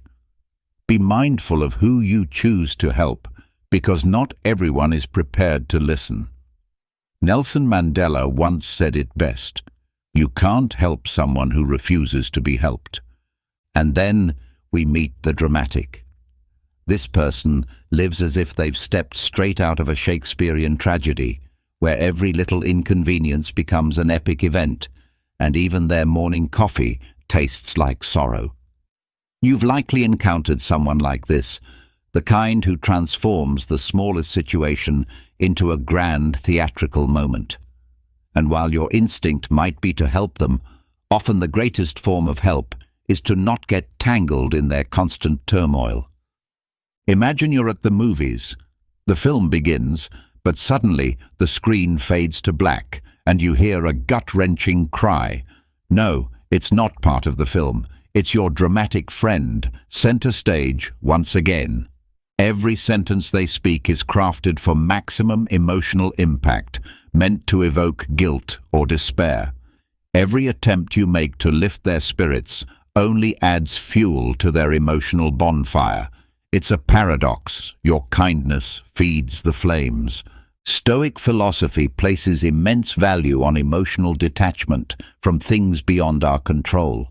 Trying to change how the dramatic sees the world only pulls you deeper into their gloom. That's why the first step is to set boundaries. Visualize yourself as a landscape photographer. If you stay in the dramatic's house too long, your portfolio will be filled with storm clouds and shadows. You're not cold-hearted. You're just protecting your own story from becoming their next tragic scene. Practice compassion, yes, but do it from a safe distance. You can care without being consumed. Picture a protective bubble around you, a shield against their draining emotions. Like a true hero, you act with kindness, but don't let yourself get pulled into someone else's crisis narrative. Sometimes, the dramatic needs a moment of clarity, a mirror, not a savior. Instead of giving solutions, offer a question. Do you really think things are that terrible? This kind of inquiry might spark a flicker of self-awareness. But don't fool yourself. This isn't a rescue mission. It's just a gentle nudge toward reality. And never forget the power of humor. When life becomes absurd, laughter might be the only medicine. So when your dramatic friend starts their latest tale of suffering, you might gently ask, "So how did the apocalypse end this time?" That little joke could help them realize how exaggerated their story sounds and lighten the emotional load. Helping the dramatic is like trying to sail turbulent seas. You might make the effort, but the destination may never appear. Some people prefer to dwell in their drama, and there's little you can do to change that. Rather than sacrifice your peace, surround yourself with people who embrace life, even when it's tough. Life is too short to spend it performing in someone else's ongoing soap opera. Not every role in life is yours to play. Now we come to the ungrateful. If you've ever offered someone your hand, your time, your heart, only to receive a shrug or a cold glance, you know how this feels. The ungrateful move through life as if love, kindness and support were theirs by default. They treat your efforts like a buy one get one free coupon, redeemable everywhere, but with no intention of returning the favor. These people are emotional black holes. They consume all you give, yet remain empty. In Stoic teachings, gratitude is a pillar of emotional strength and balance. So why continue giving to someone who refuses to understand this fundamental truth? Imagine you're on a boat and you see someone drowning. You dive in, offer your life vest, and pull them to safety. A grateful person would look at you, teary-eyed, and whisper a heartfelt, "Thank you." The ungrateful, they'd scoff and say, "Took you long enough, I nearly drowned." Some people don't want to be saved. They just want someone to admire how well they pretend to swim. Ungrateful individuals are like barren plants. No matter how much care you give, they never bloom. And to be fair, some people were never taught how to show gratitude. But that doesn't mean you should exhaust yourself trying to nourish a soul that refuses to grow. To deal with the ungrateful, the first thing you must do is create limits. If someone continuously takes advantage of your generosity, don't hesitate to draw that line. Think of it like telling a plant it can't grow in perpetual shade. It needs light, and you're not an unlimited sunbeam. Ask yourself, will this person truly value what I'm about to do? If the answer is no, then save your strength. Reserve your best for those who will truly cherish it. Don't use your finest ingredients making a microwave meal. Save them for the dinner that matters. Also, take time to practice your own gratitude. In helping others, we sometimes forget ourselves. Remember to care for those who appreciate you, and that includes you. Stoic philosophy encourages reflection and gratefulness, especially toward oneself. Remind yourself that not everyone will change, and that's okay. Releasing that expectation will free you from the emotional burden of waiting for a thank you that may never come. Think of gratitude like a broken clock.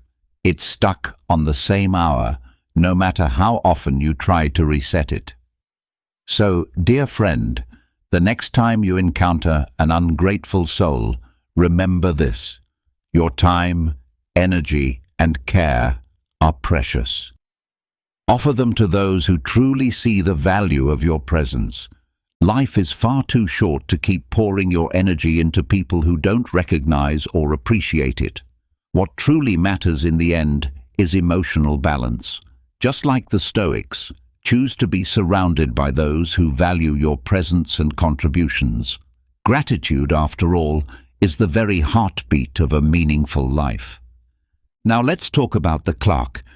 Have you ever felt someone looking at you with those wide, sorrowful eyes, silently begging for your help as if their survival depended on you? Welcome to the emotional world of the dependent, the person who drags through life carrying an invisible backpack filled with problems, expecting you to be the one to take it off their shoulders. It might sound like an exaggeration, but this dynamic is more common than you think. Imagine you're at a lively party, music is playing, laughter surrounds you, and you're enjoying the moment. Suddenly, you're cornered by the clerk. This person has a peculiar gift. They can effortlessly turn casual small talk into an overwhelming narrative about their life struggles and inability to make even the smallest decisions. They tell you how their dog ran away, how they had a terrible day, and how they're spiraling into panic because they can't decide what to eat for dinner. And in that moment, you realize they're not simply seeking conversation. They're looking for someone to fix their life. Stoic philosophy teaches that while we cannot control what happens to us, we can control how we respond. So, when you encounter the clerk, remember, you are not their savior. You are not obligated to shoulder the weight of their choices or their indecision. The key is learning to set boundaries. Think of it like this. You're on a boat. If someone starts drilling holes in the bottom, do you just sit and watch, hoping they'll stop? Of course not. You intervene. In the same way, you must gently but firmly let them know there are times when you are simply not available to take on their burdens. Be honest, but compassionate. Clear boundaries can be a healing force for both of you. Next, instead of constantly jumping in to rescue them, try encouraging their independence. Step back from the role of lifeguard and become a coach. Nudge them to make decisions on their own. Ask thought-provoking questions like, "What would you do if no one else were here to help you?" Such questions compel them to confront their own capacity to act and solve problems. Also, it's crucial to practice emotional detachment. If you find yourself internalizing their problems as your own, pause.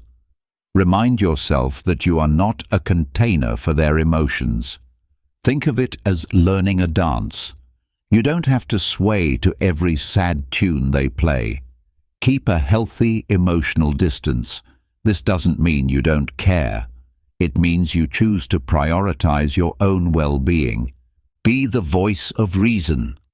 Sometimes, the dependent person needs a gentle wake-up call.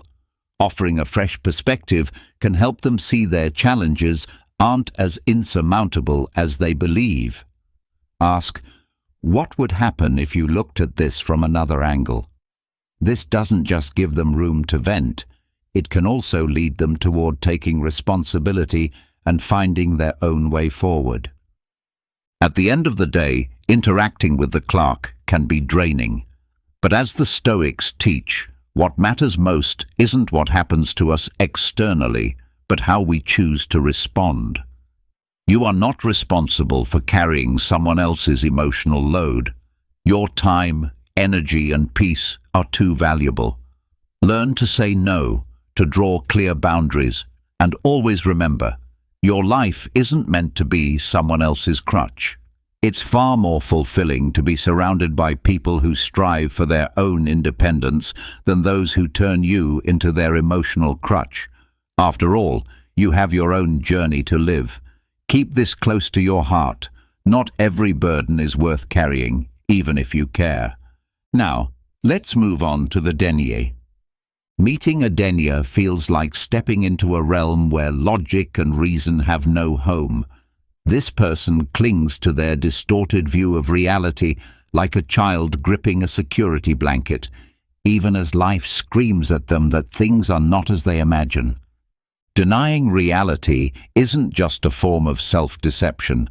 It's like trying to knock down a brick wall with your bare hands, frustrating and futile. Trying to help a denier is like trying to teach a fish to fly. It simply doesn't work. Imagine you have a compass that reliably points north. Now, imagine the denier insists that south is the new north.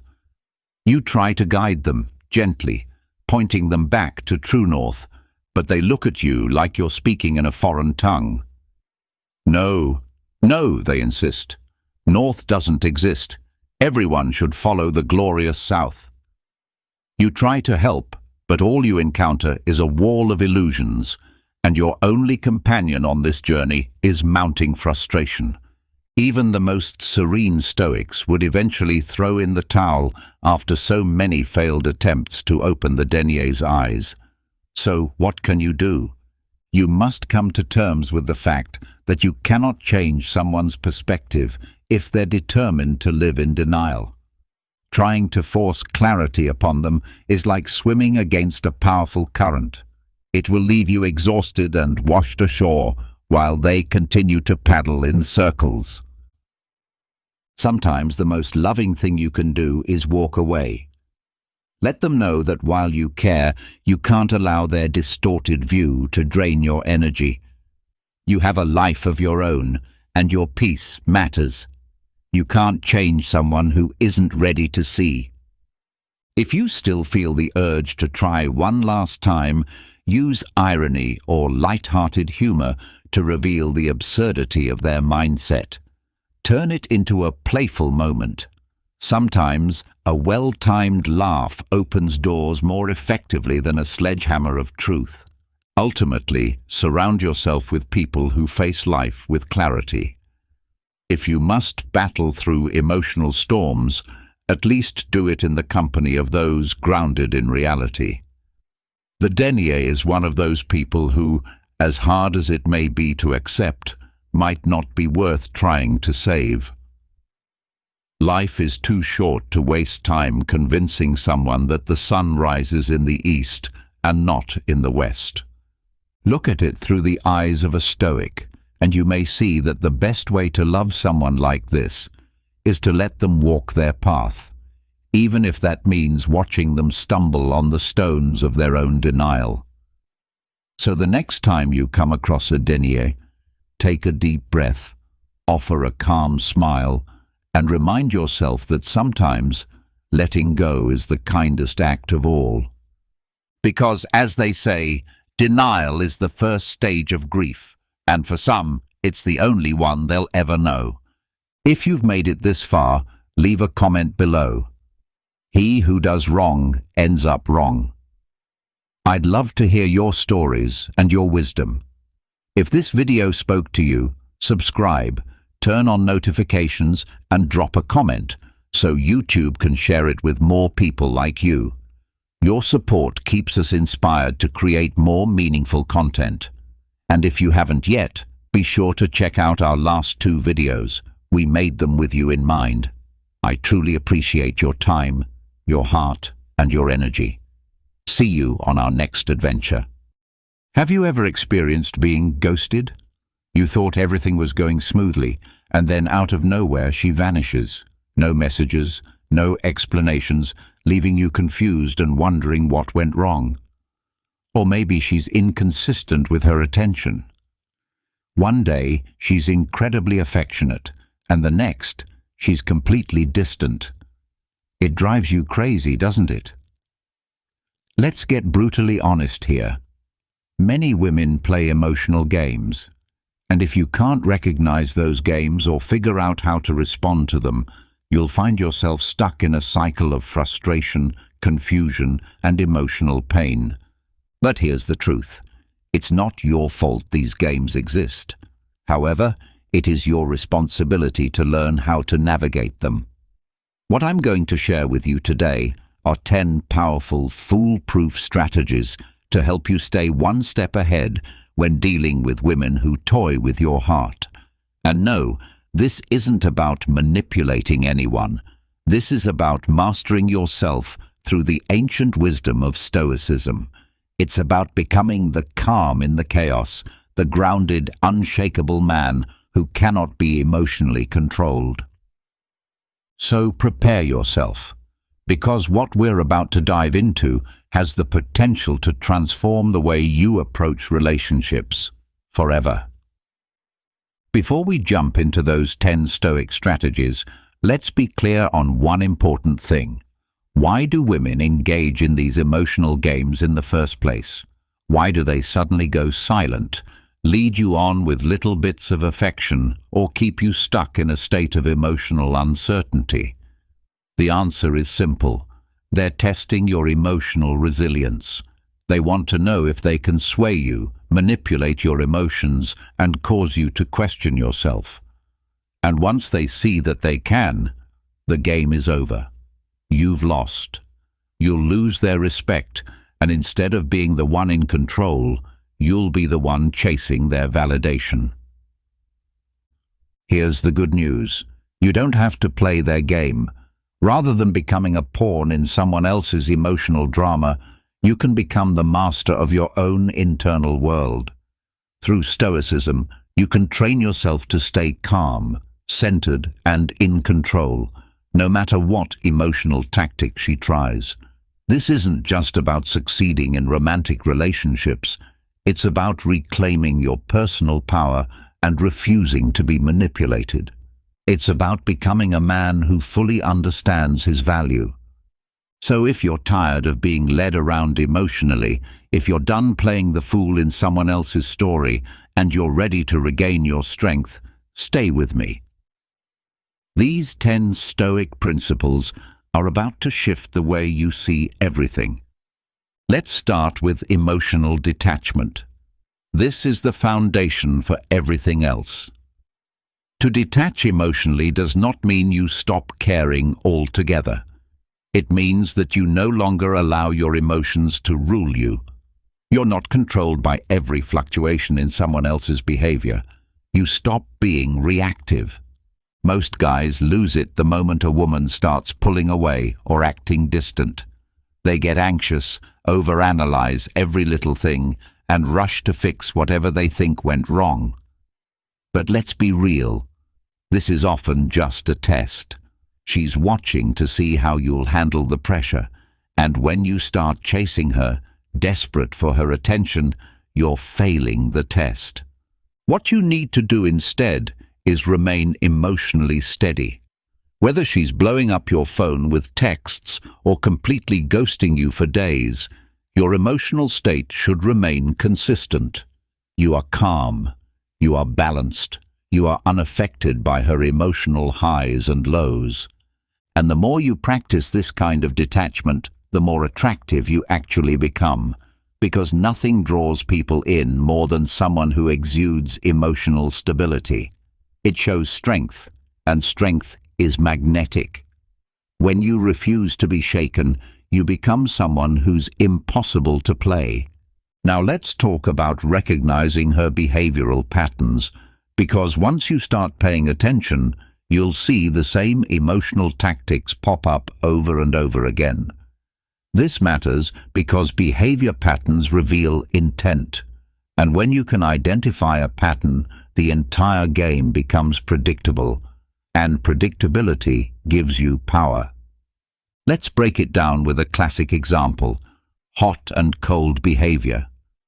One day she's texting you non-stop, telling you how amazing you are, and even talking about the future. Then, suddenly, nothing.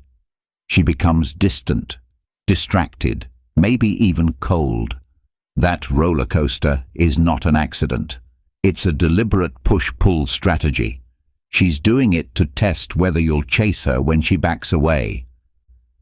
Most guys fall right into the trap. They panic, start over-texting, asking if everything's okay, trying to fix what they think is broken. But not you. You're going to recognize this for what it is, a test of emotional strength.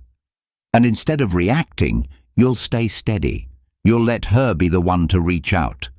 When you refuse to react emotionally to her inconsistent behavior, you completely change the dynamic. Suddenly, she's the one wondering why you didn't bite the bait, why you didn't chase. And let's be clear, this isn't always malicious. Sometimes women do this without even realizing it. It's a subconscious test of your confidence and composure, but whether it's intentional or not, the effect is the same. And your response should always be rooted in emotional discipline. Another behavioral pattern you need to be aware of is the breadcrumbing tactic. This happens when a woman gives you just enough attention to keep you engaged, but never actually commits to anything meaningful. You might get the occasional flirty text or vague agreement to meet up, but when it's time to solidify plans, she suddenly becomes unavailable or unresponsive. This is a calculated move meant to keep you emotionally invested, spending your time and energy, all while she avoids making any real commitment in return. So, how do you deal with breadcrumbing? The answer is simple. You call it out in a composed and emotionally detached manner. You might say something like, "Look, I'm not here for half-hearted attention. If you're not genuinely interested in spending time together, that's completely fine, but I'm not going to stick around waiting." You deliver this message without anger, without frustration, and most importantly, without chasing. By doing this, you make it clear that you have self-respect and are unwilling to accept anything less than what you truly deserve. Setting firm boundaries is crucial, and doing it early on is even more important. Boundaries are not just a means of self-protection, they are a statement of self-respect. Here's the hard truth. If you fail to set clear boundaries at the beginning of a relationship, You're essentially signaling to her that it's acceptable to disrespect or walk over you. A lot of men shy away from drawing those lines because they worry it will scare women off. But here's the reality. Women are drawn to boundaries. Why? Because boundaries reflect that you value and respect yourself, and that kind of self-assurance is magnetic. Now, how do you set boundaries in a way that doesn't come across as overbearing or insecure? It starts with understanding that boundaries are about your own well-being. It's not about telling her what she can or cannot do. It's about expressing what you need in order to feel respected and emotionally safe. For example, if she frequently cancels plans at the last minute or ghosts you with no explanation, don't ignore it or pretend it doesn't bother you. Instead, bring it up in a calm and straightforward way. You might say, "I've noticed you've been cancelling plans a lot lately. I really value consistency. If you're not interested in making this work, that's okay, but I'm not comfortable with this back and forth." This isn't an accusation or an attack. It's a mature and clear communication of your expectations. And here's where it becomes powerful. When you set boundaries from a place of genuine self-respect, you create a scenario where she either adjusts and starts respecting you, or she walks away. Either outcome is a win for you because you've preserved your emotional integrity and avoided being dragged into a disrespectful dynamic. Let's look at a common scenario where boundaries are absolutely necessary. Say you're seeing a woman who likes to flirt with other guys in front of you. She may be doing it to provoke jealousy or to test how much you care. Most guys either explode in anger or sit there fuming in silence. But that's not you. You remain composed, and when the moment is right, you calmly take her aside and say something like, "Look, I'm not into these kinds of games. If you're interested in other guys, that's totally your choice. But I'm not going to be part of that." You're not reacting emotionally. You're not starting a scene. You're simply communicating a boundary and making it clear that if it's not respected, you're ready to walk away. When it comes to mind games, nothing makes a stronger impact than staying calm under pressure. Many women will test a man's composure to see if they can provoke a reaction. They might talk about their ex, flirt with someone else in front of you, or make passive-aggressive comments, all designed to push your buttons. Most men fall for it and react exactly how she expects, with jealousy, anger, or insecurity. But you're going to take the Stoic approach. When she tries to test you emotionally, you stay calm, collected, and completely unfazed. Why does this approach work? Because when you don't react, it takes away her power in the situation. She expects a reaction, a blow-up, a jealous remark, a defensive argument. But when you remain unshaken, the dynamic shifts. You're sending a message that she doesn't have control over your emotions. Here's an example. Let's say during a conversation, she casually mentions her ex. "My ex used to take me to this amazing restaurant." Or, "I had the best summer with my ex." She's trying to trigger insecurity or jealousy. Most guys would respond with something like, "I don't want to hear about your ex," or, "Why are you still talking about him?" But not you. You keep your cool and respond with something like, "That's cool. I'm sure he was a great guy." You're not giving her the emotional reaction she's fishing for, and that unpredictability throws her off. Now picture another situation. She's flirting with another man in a group setting. Most guys would try to compete for attention or lash out at her for being disrespectful. But the Stoic response is different. You stay composed, even if it stings a bit inside. You don't try to one-up the other guy, and you don't confront her in a reactive way. You just observe. If she's doing this to get your attention, Your indifference will confuse her. She'll start wondering why it's not affecting you, and that's when the power dynamic begins to shift in your favor. The core principle is simple. Never allow your emotions to dictate your behavior. When you maintain your calm under pressure, you demonstrate that you are grounded, self-controlled, and not easily rattled. And that kind of inner strength is extremely attractive. One of the biggest mistakes guys make in relationships is losing focus on their long-term goals. They get caught up in the moment, constantly chasing short-term validation. Whether it's the thrill of her attention, the temporary fix of resolving an argument, or the emotional high of her affection. But Stoicism teaches us to look beyond the immediate and keep our eyes on the bigger picture. Many men lose their sense of direction in relationships because they get caught up in seeking instant gratification. They chase after the emotional high of her attention, the comfort of her affection, or the quick relief of resolving conflict. But the principles of Stoicism teach us to focus on the long term. When you commit to your long-term aspirations, you naturally stop fixating on the daily emotional roller coaster that relationships can sometimes bring. Think of it like this.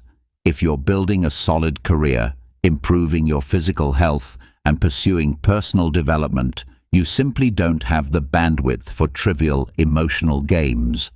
Your time and mental energy are too valuable to be wasted on such distractions. Adopting this mindset brings two powerful changes. First, you become less reactive because you're not relying solely on her attention for emotional fulfillment. Second, you instantly become more appealing because there's nothing more magnetic than a man who's chasing purpose. Imagine you're dating a woman and things are progressing smoothly. Then suddenly she starts to retreat, texts less frequently, cancels plans, and appears emotionally distant. Most guys would immediately spiral, overanalyzing everything, becoming clingy and bending over backward to fix things. They become overly available and lose their self-respect in the process. But a man who's focused on his long-term goals doesn't panic. He stays grounded because he understands that his worth isn't defined by whether or not she's showing him affection. He's busy constructing his future, evolving and staying aligned with his personal mission. If she chooses to be part of that journey, that's great. But if not, he doesn't lose sleep over it. When you prioritize your long-term vision, you grow more emotionally self-sufficient. You no longer need her approval to feel confident or worthy, because that validation comes from your achievements, your discipline, and your continual growth. And here's the twist. When she notices that you're not chasing after her or getting wrapped up in emotional tug-of-war, her interest often intensifies. Why? Because you're not like the other guys waiting by the phone. You're the one building something bigger than drama. You're the man whose time is too valuable for emotional games. Another major pitfall many men fall into is emotional retaliation. It's a common trap. She might do something that stings, flirt with another guy, ignore your texts, or act hot and cold. Your gut reaction might be to get even. Maybe you start flirting with someone else to get back at her, or you suddenly pull away to make her chase you.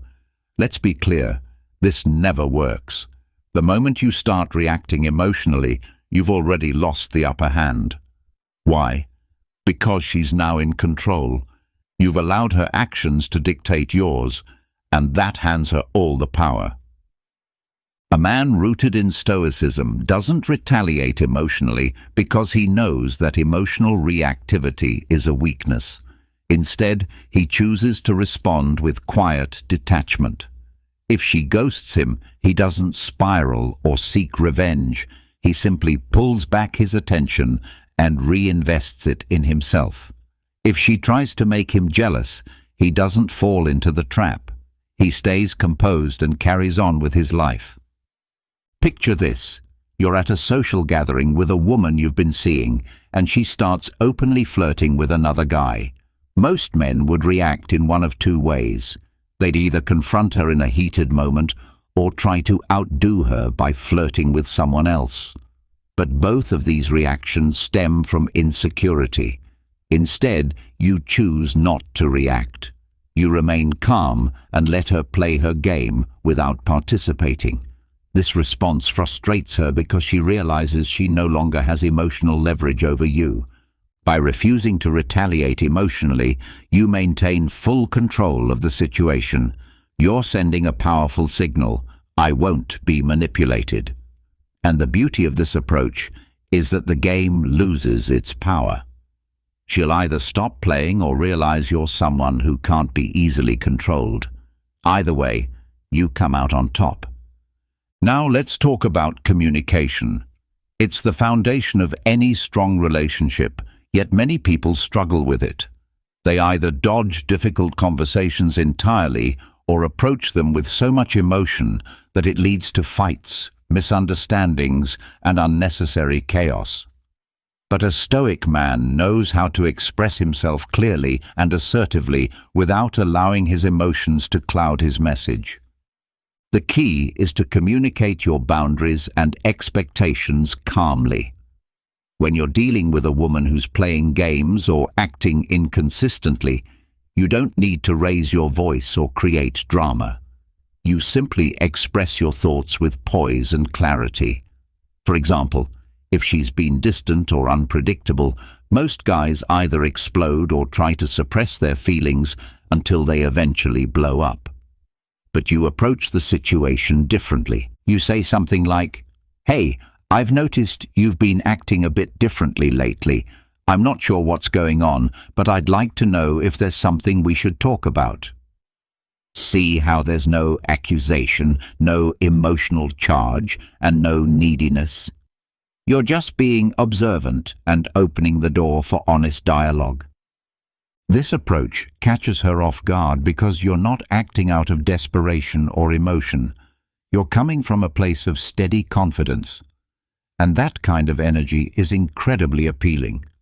When you speak with clarity and firmness, you create the tone and standard for how the relationship will operate. You show her that you're not the kind of man who avoids confrontation or lets problems simmer beneath the surface. You're direct, mature, and unafraid to bring things into the open. By doing this, you're establishing a relationship dynamic rooted in honesty and mutual respect, not one built on manipulation or power plays. You're letting her know that mind games have no place here, and that communication is something you take seriously. That kind of presence not only calms the storm, but prevents future drama from ever starting. At the core of it all, you have to put your own well-being first. This isn't just a motivational catchphrase, it's a fundamental truth. The most important relationship you'll ever have isn't with her or anyone else. It's the one you have with yourself. And yet, so many men forget this when they get tangled up in emotional mind games or manipulative behavior. If you're constantly feeling stressed, uneasy, or like you're tiptoeing around someone else's moods, then something's wrong. It's a clear sign that you're allowing things into your life that don't belong there.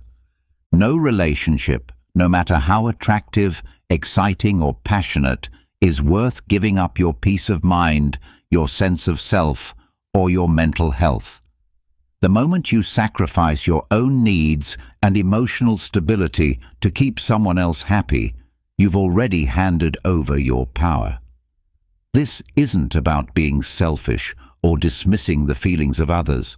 It's about finding the balance where your well-being isn't constantly being undermined. Ironically, when you prioritize your own health, growth, and emotional grounding, you become far more appealing to women. They gravitate toward men who know their worth, who don't waver when things get unstable, and who maintain a strong internal compass. This doesn't just apply to romantic connections, it spills into every corner of your life. Whether it's your career, your friendships, or your family, the standard remains: protect your peace. Picture this. You're dating a woman who keeps sending you mixed signals. One moment she's affectionate, and the next she's cold and distant. Naturally, you start to question everything, wondering what you might have done wrong, possibly even adjusting your own behavior to match her ever-changing mood. That's the trap. Before long, you're no longer living in your own lane. You're walking on emotional eggshells. And that's when you need to stop and ask yourself, what is this doing to my mental state? If the answer is anything short of positive, it's time to step back. Pull your energy away. Recenter yourself. Do things that lift you up. Hit the gym. Focus on that project you've been passionate about. Spend time with people who genuinely support you. You owe yourself that much. Protecting your mental space isn't optional. It's essential. And here's the twist.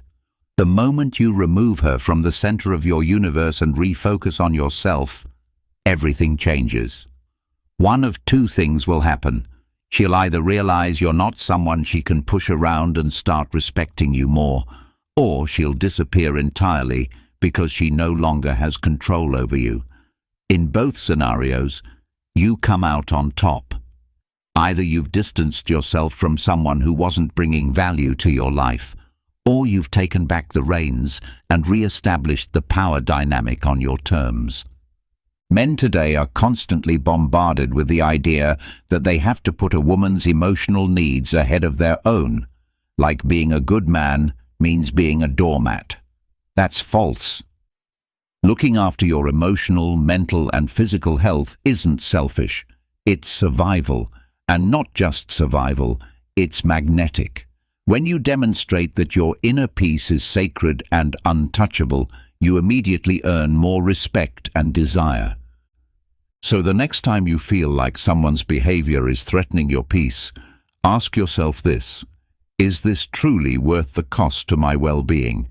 If the answer is no, then it's time to recalibrate, reclaim your energy, and pour it into what really counts: yourself. Let me tell you something most men don't want to hear. Patience is your ultimate weapon when dealing with women who play emotional games. I know you want clarity now. You want answers. You want certainty immediately. But the reality is, women will often test your patience. They want to know if you can handle the gray areas, the unpredictability.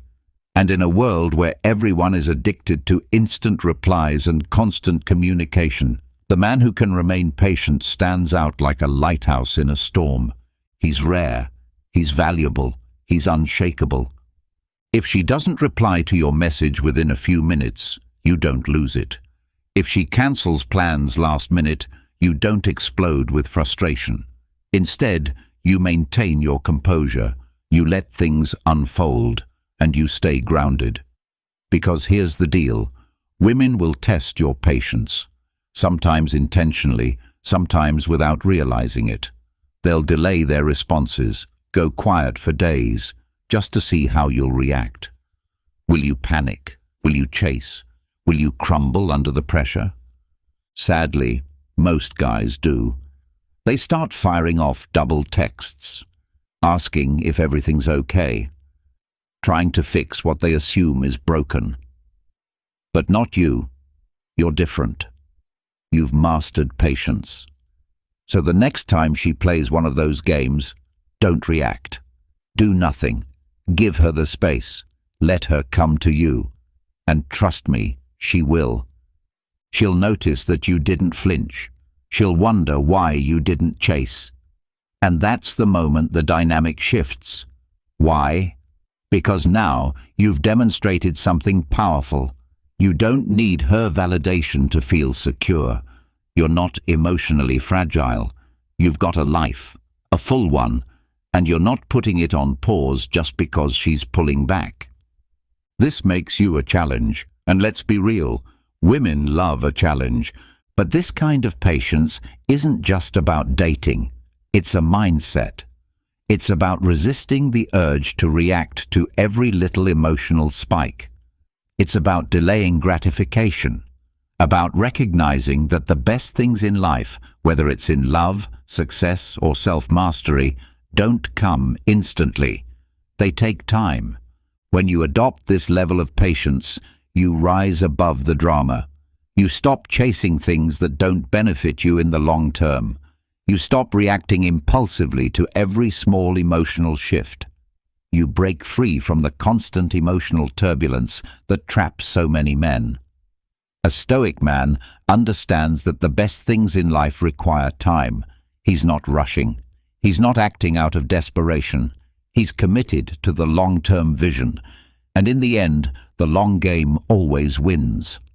While other men are out there scrambling for attention and craving instant approval, you remain composed, allowing life to unfold while staying sharply focused on your personal goals. But understand this: patience doesn't mean waiting around endlessly without action. It means having the discipline to wait for the right opportunity before making your move. Whether it's in love, career, or personal development, patience equips you to act strategically and with intention, moves that create lasting success, not just momentary satisfaction. Now let's talk about one of the most powerful choices you can make: knowing when to walk away. This is where the real strength lies. There's a saying, the most powerful position you can have is the ability to walk away and truly mean it. If you take away just one thing from this entire message, let it be this: mastering the ability to walk away is your greatest power move. It's the final card, the ultimate show of strength, and most men are too scared to use it. But the moment you do, everything changes. Here's the reality: not every woman deserves your time, your energy, or your emotional investment. If she's constantly playing games, keeping you on the hook, disrespecting your time, or treating you like a second option, you need to be ready to walk away. Not out of spite, not with loud arguments or emotional outbursts, but with steady, quiet confidence.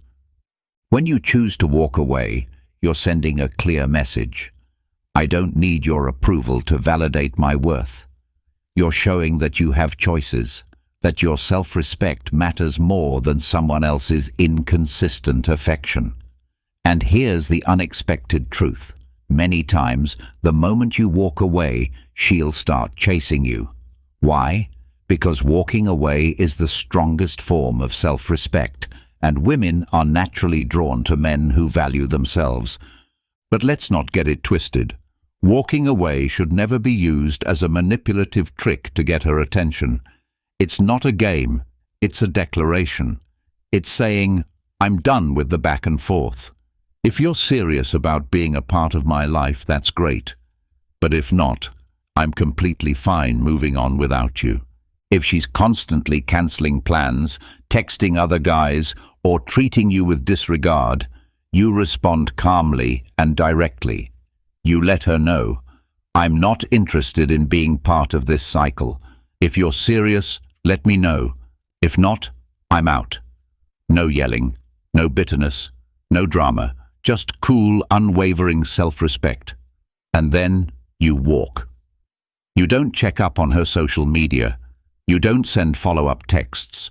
You shift your focus back to yourself, to your goals, and to your peace of mind. And here's the cold truth. You might walk away and never hear from her again. She might not come back, but that's okay, because by walking away, you've already won. You've preserved your dignity. You've protected your mental peace. You've kept your self-worth intact. And believe me, those things are infinitely more valuable than holding on to a relationship that chips away at your soul. Why is walking away so powerful? Because most men can't do it. They fear losing her. They fear being alone. But when you walk away, you're announcing to the world, I'm not afraid. I know who I am. I know what I bring to the table, and I refuse to accept anything less than what I deserve. That kind of quiet certainty is rare, and it's magnetic. The best part? When you walk away, you take your power back. You reclaim control over your emotions, your happiness, and your life. You stop letting someone else dictate your mood, your confidence, or your direction. That, my friend, is the essence of true strength. So, there it is. 10 powerful, practical, and transformative principles to navigate relationships when you're dealing with emotional manipulation and mind games. But these aren't just relationship tactics, they are life strategies. When you cultivate emotional detachment, set firm boundaries, maintain your composure, protect your well-being, exercise patience, and master the ability to walk away, you become a man who is grounded, unshakable, and deeply respected. Keep in mind, this isn't about deceiving women or playing head games. It's about self-mastery. It's about becoming the man who leads his life, not the one who is led by circumstances or emotions. When you step into that version of yourself, you naturally attract women who respect your presence, value your consistency, and refuse to play games because they know you won't tolerate it. But this is just the start.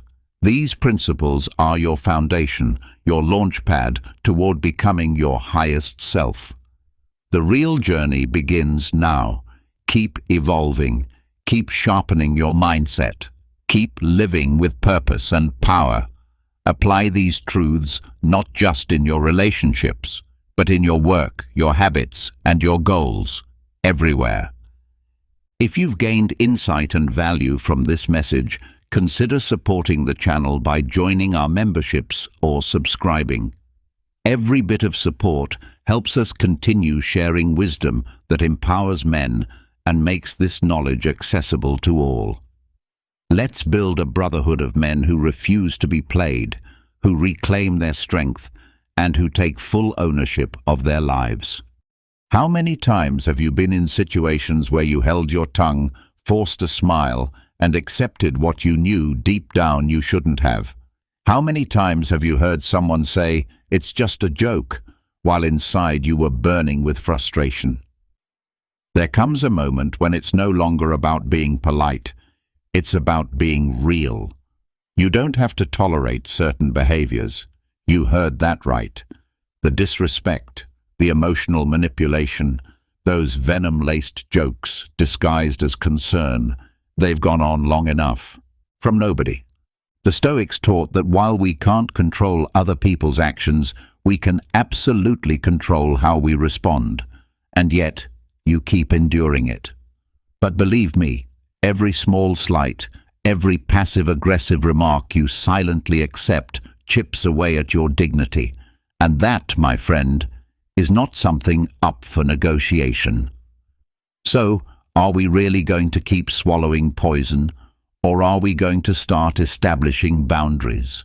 The answer is clear. That's why in today's video, I'm sharing 10 situations that you should never tolerate, from anyone and under any circumstance. Don't skip the last one. It will leave you speechless. But first, let me tell you a story that will help you fully grasp the wisdom behind this message. In a small town by the river lived a young woman named Clara. She was kind-hearted and always ready to lend a hand, which made her beloved in her community. But as time passed, Clara began to notice something troubling. Some people were taking advantage of her good nature. A neighbor regularly asked for favors without ever showing gratitude or returning the gesture. A close friend would criticize her every decision, slowly eroding Clara's confidence. And at work, her boss would dismiss her accomplishments, making her feel invisible. One evening, after enduring yet another day filled with demands and criticism, Clara decided to take a walk in the nearby forest. During her walk, she stumbled upon a wise old woman who lived in a modest cabin. Exhausted and emotionally drained, Clara poured her heart out to the woman.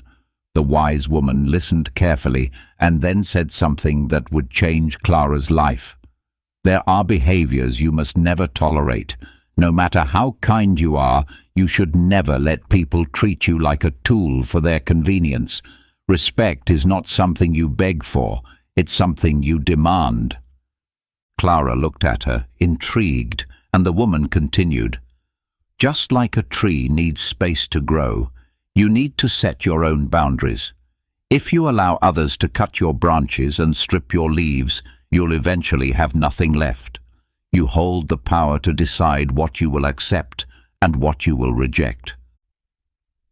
Those words echoed in Clara's mind as she returned to her village.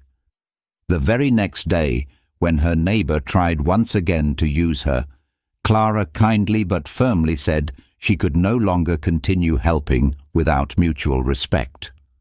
When her friend tried to criticize her, she reminded them that their judgments didn't define her worth. At work, she began to speak up for herself and acknowledge her own value.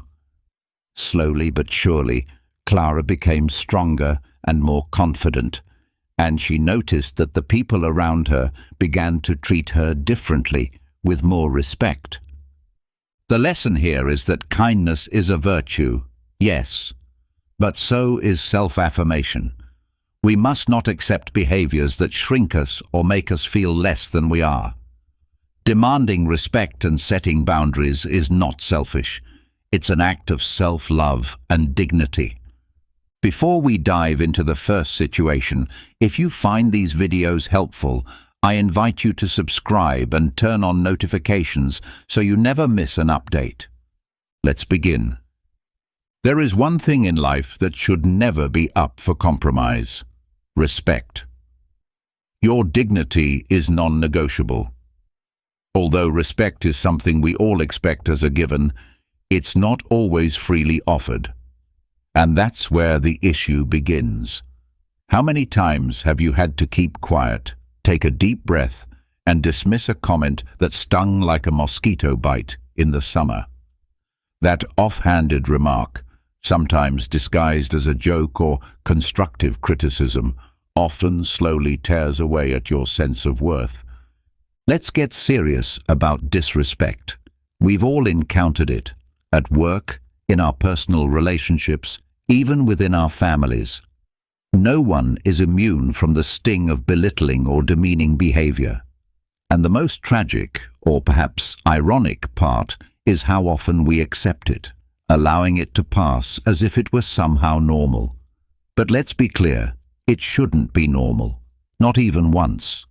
Sometimes disrespect is served with a smile, those seemingly harmless passive-aggressive comments that pierce like tiny daggers, the kind that sound like, "Of course you can handle it," or "Why do you even bother trying so hard?" Words like these might seem trivial, but they cut deeply. Here's where Stoic philosophy becomes your shield. The Stoics were clear. You can't control what others say or do, but you can control how you respond. So the real question is, are you going to stay silent and let others dictate your worth? Let's also talk about those insults masquerading as humor. How many cutting remarks have been excused with, "It was just a joke," as if that phrase grants immunity from the consequences of causing pain. And if you take offense, suddenly you become the problem. Too sensitive, no sense of humor. But the truth is, the problem isn't you. It's the culture that uses "just a joke" to justify cruelty. You should feel empowered to draw the line without guilt. If it was a joke, but not a funny one, then it's okay to change the subject or walk away. That's not being cold, that's self-respect. Then there's the type of criticism that hides behind the mask of concern. People who pretend to care while subtly undermining your confidence. They claim to question your choices for your own good, but end up making you feel small and unsure. This is when you need to remember your self-worth is not a public debate. You don't need validation to know your value or defend your decisions. Recognizing these behaviors isn't always easy. Insults and contempt don't always come wrapped in obvious packaging. Sometimes they sneak in quietly, almost invisibly. But once you learn to spot them, the next step is refusing to accept them. You don't have to be aggressive, but you do need to be clear. As the Stoics said, you can't control what others think or say, but you can choose how you let it affect you. Standing firm in your boundaries is a profound act of self-respect. When you respect yourself, you stop waiting for others to do it for you. Don't let anyone else define your worth, especially not through cruel jokes, backhanded compliments, or harsh criticism. Stay composed, but stand your ground. Respect is the foundation of every healthy relationship, and if someone refuses to honor your limits, they don't belong in your life. At the end of the day, what matters most is how you see yourself. And that, dear friend, is not open to debate. As Carl Jung once said, self-respect is the foundation of all respect. Let's now talk about emotional manipulation. Sometimes it feels like certain people come with invisible strings attached, thinking they can control your emotions like a puppet master. And there you are, dancing to their tune, letting them decide when you're allowed to be happy, sad, angry, or exhausted. Some people seem to see themselves as actors in a grand emotional performance, and they've cast you in a supporting role, whether you agreed to it or not. These are the manipulators, people who know how to turn on the tears during a disagreement, making you forget your valid arguments as you drown in their sorrow, or the ones who constantly accuse you of not doing enough, even when you've already given your all. And perhaps the worst, those who blame you for failing to manage problems that were never yours to begin with, treating you like the captain of a ship that was already sinking. This is exactly the type of behavior the Stoics warned us about. They understood the complexities of human nature and urged us to focus on what we can control, ourselves. That means learning not to be swept away by the storm of someone else's emotions. So how do we do that? How do we stop letting others dictate how we feel? That's where we'll go next. First, you have to recognize the behaviors that you should never allow. For instance, if someone tries to make you feel guilty for having boundaries or expressing your needs, that's a red flag. You need to put a stop to that. Your limits are meant to protect you, not to please others. If someone downplays your accomplishments or makes you feel like your happiness depends on their approval, it's time to reevaluate that connection. And if someone tries to convince you that love means sacrificing your inner peace for their emotional stability, don't walk. Run in the opposite direction. You weren't born to be the superhero in someone else's life, especially when that story never includes a thank you. The Stoics emphasized the importance of recognizing the line between what is within your control and what isn't. Emotional manipulation thrives in the shadows, making you feel responsible for things that clearly aren't yours to carry. But once you start recognizing these behaviors and distinguishing them for what they are, you gain the power to choose consciously.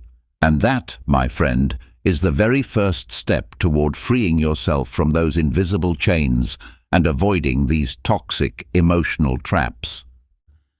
Here's something to keep in mind when you're tempted to give in, just to avoid someone else's reaction. Take a deep breath and step back. Ask yourself, is this emotion truly mine, or has it been planted there? Don't hesitate to set boundaries, even if it creates some discomfort in the moment. That momentary unease is far better than the exhausting reality of living under constant emotional manipulation. At the end of the day, you're not an amusement park designed for others to ride your emotions. Manipulation is like a second-rate magician distracting you with poor tricks while secretly hiding the real card. You weren't put here to be someone else's audience or to live out a script written by a manipulator. The Stoics understood this deeply. The only thing truly within your control is your own reaction. That understanding is what sets you free. So cut the strings. Not because you're cold or selfish, but because you understand your value. No one should have the leading role in your life but you. Make no mistake about that. One thing's for sure. The day you stop being someone else's hero is the day you begin to be the true star of your own story. Now, let's get one thing clear. Physical or verbal abuse is never acceptable. It might sound obvious, but for many of us, it's not. We've been conditioned to tolerate the intolerable under the name of love, friendship, or even worse, education. But it's time to draw a hard line. Abuse, whether physical or verbal, has no place in your life. If someone tries to tell you otherwise, it might be time to get new friends or make a serious change. Let's dive into this with no filters and a bit of irony to help swallow the bitter truth. Let's talk about physical violence first. If someone hits you, pushes you, or grips you more forcefully than necessary, that is aggression. Period. No excuses like, "It was just a moment of rage," or "I love you so much I lost control." That kind of logic might work for an overexcited dog jumping on you when you get home, but not for a human being claiming to love you. If love leads to bruises, you need a good lawyer, not a romantic conversation. Then there's verbal abuse, often disguised as brutal honesty, or they'll say, "That's just how I am." Isn't it funny how those same people can be perfectly pleasant with co-workers or strangers? The truth is, nobody has the right to insult you, put you down, or make you feel small, especially not the people who claim to love you. Respect should be like air, essential, invisible, but always present. And unlike air, the lack of respect is glaringly obvious because it suffocates you. Now let's talk about the most insidious form, psychological abuse. This one is silent but lethal. We're talking emotional blackmail, manipulation, and subtle tactics that don't leave visible marks but tear you apart from the inside. Ever argued with someone and ended up feeling like the bad guy without even knowing how it happened? Welcome to the twisted world of master manipulators. Even the most grounded Stoic would struggle to keep their cool under such mental gymnastics. So how do you protect yourself from this? It begins with self-awareness. If you genuinely understand your worth, not just repeating it, but deeply believing it, it becomes easier to see when someone's stepping out of bounds. The trouble is, many of us have spent so long tolerating certain behaviors that we've forgotten what normal even looks like. That's why you need to stop, reflect, and ask yourself, is this really something I want to keep enduring? Another powerful tool is direct communication. No sugarcoating, no apologies. Say what bothers you. Say what you won't accept. This doesn't make you the villain. It makes you someone with dignity. Think about it. If someone offers you a drink you hate, you don't force it down out of obligation, right? Toxic behavior is the same. You have every right to say no. You shouldn't have to tolerate anything that diminishes you, whether it's physical, verbal, or emotional. Life's too short to keep piecing your self-esteem back together after every interaction.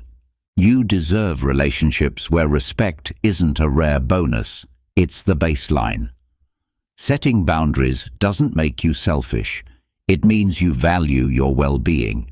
And as a wise Stoic proverb says, Anyone who hurts you in the name of love doesn't understand what love really is. Now let's talk about lies. Ever found yourself stuck in a conversation where it felt like someone was selling you a fairy tale, except there's no happy ending? That moment when everything sounds sweet, but your gut is screaming that something's off. Welcome to the world of habitual dishonesty. Lies, deceit, and hidden truths. This toxic mix can destroy trust faster than you can say Stoic philosophy. As much as we'd love to believe everyone acts with pure intentions, that's not always the case. Some people have made deception their default setting. Whether out of fear, convenience, or sheer manipulation, they tell you what you want to hear. They twist the truth to suit their needs. And before you know it, you're standing in a storm of confusion, trying to make sense of a shattered reality. Think of trust like a glass. Every lie, every cover-up adds a crack.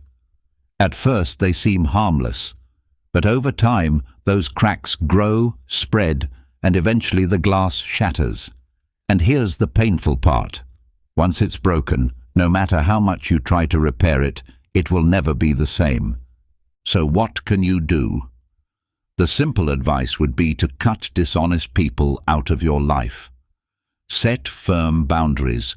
Don't allow that kind of treatment. And while that sounds great, it's not always that easy. Sometimes the person lying to you is a longtime friend, a close family member, or a coworker you have to see every day. Relationships aren't light switches you can flip off when you feel like it. This is where Stoic wisdom offers guidance. You can't control what others do, but you can control how you respond. That doesn't mean tolerating toxic behavior and pretending it doesn't affect you. It means facing reality for what it is and acting accordingly. If someone keeps lying or hiding the truth, first you have to see it clearly. Don't lie to yourself, hoping they'll magically change. Chronic dishonesty doesn't go away just because you wish it would. Once you acknowledge it, your next move is setting boundaries. Picture your life like a house, and those boundaries are the doors. You get to decide who comes in. If someone's willing to violate your trust, don't leave the door wide open. Close it. Take the space you need to protect your peace. This isn't about being heartless or vengeful. It's about placing your well-being above the deceit and disruption of others. There are times when, despite your best efforts to set boundaries, dishonest people continue to overstep. And when that happens, more serious decisions must be made. At the end of the day, relationships should be rooted in mutual trust.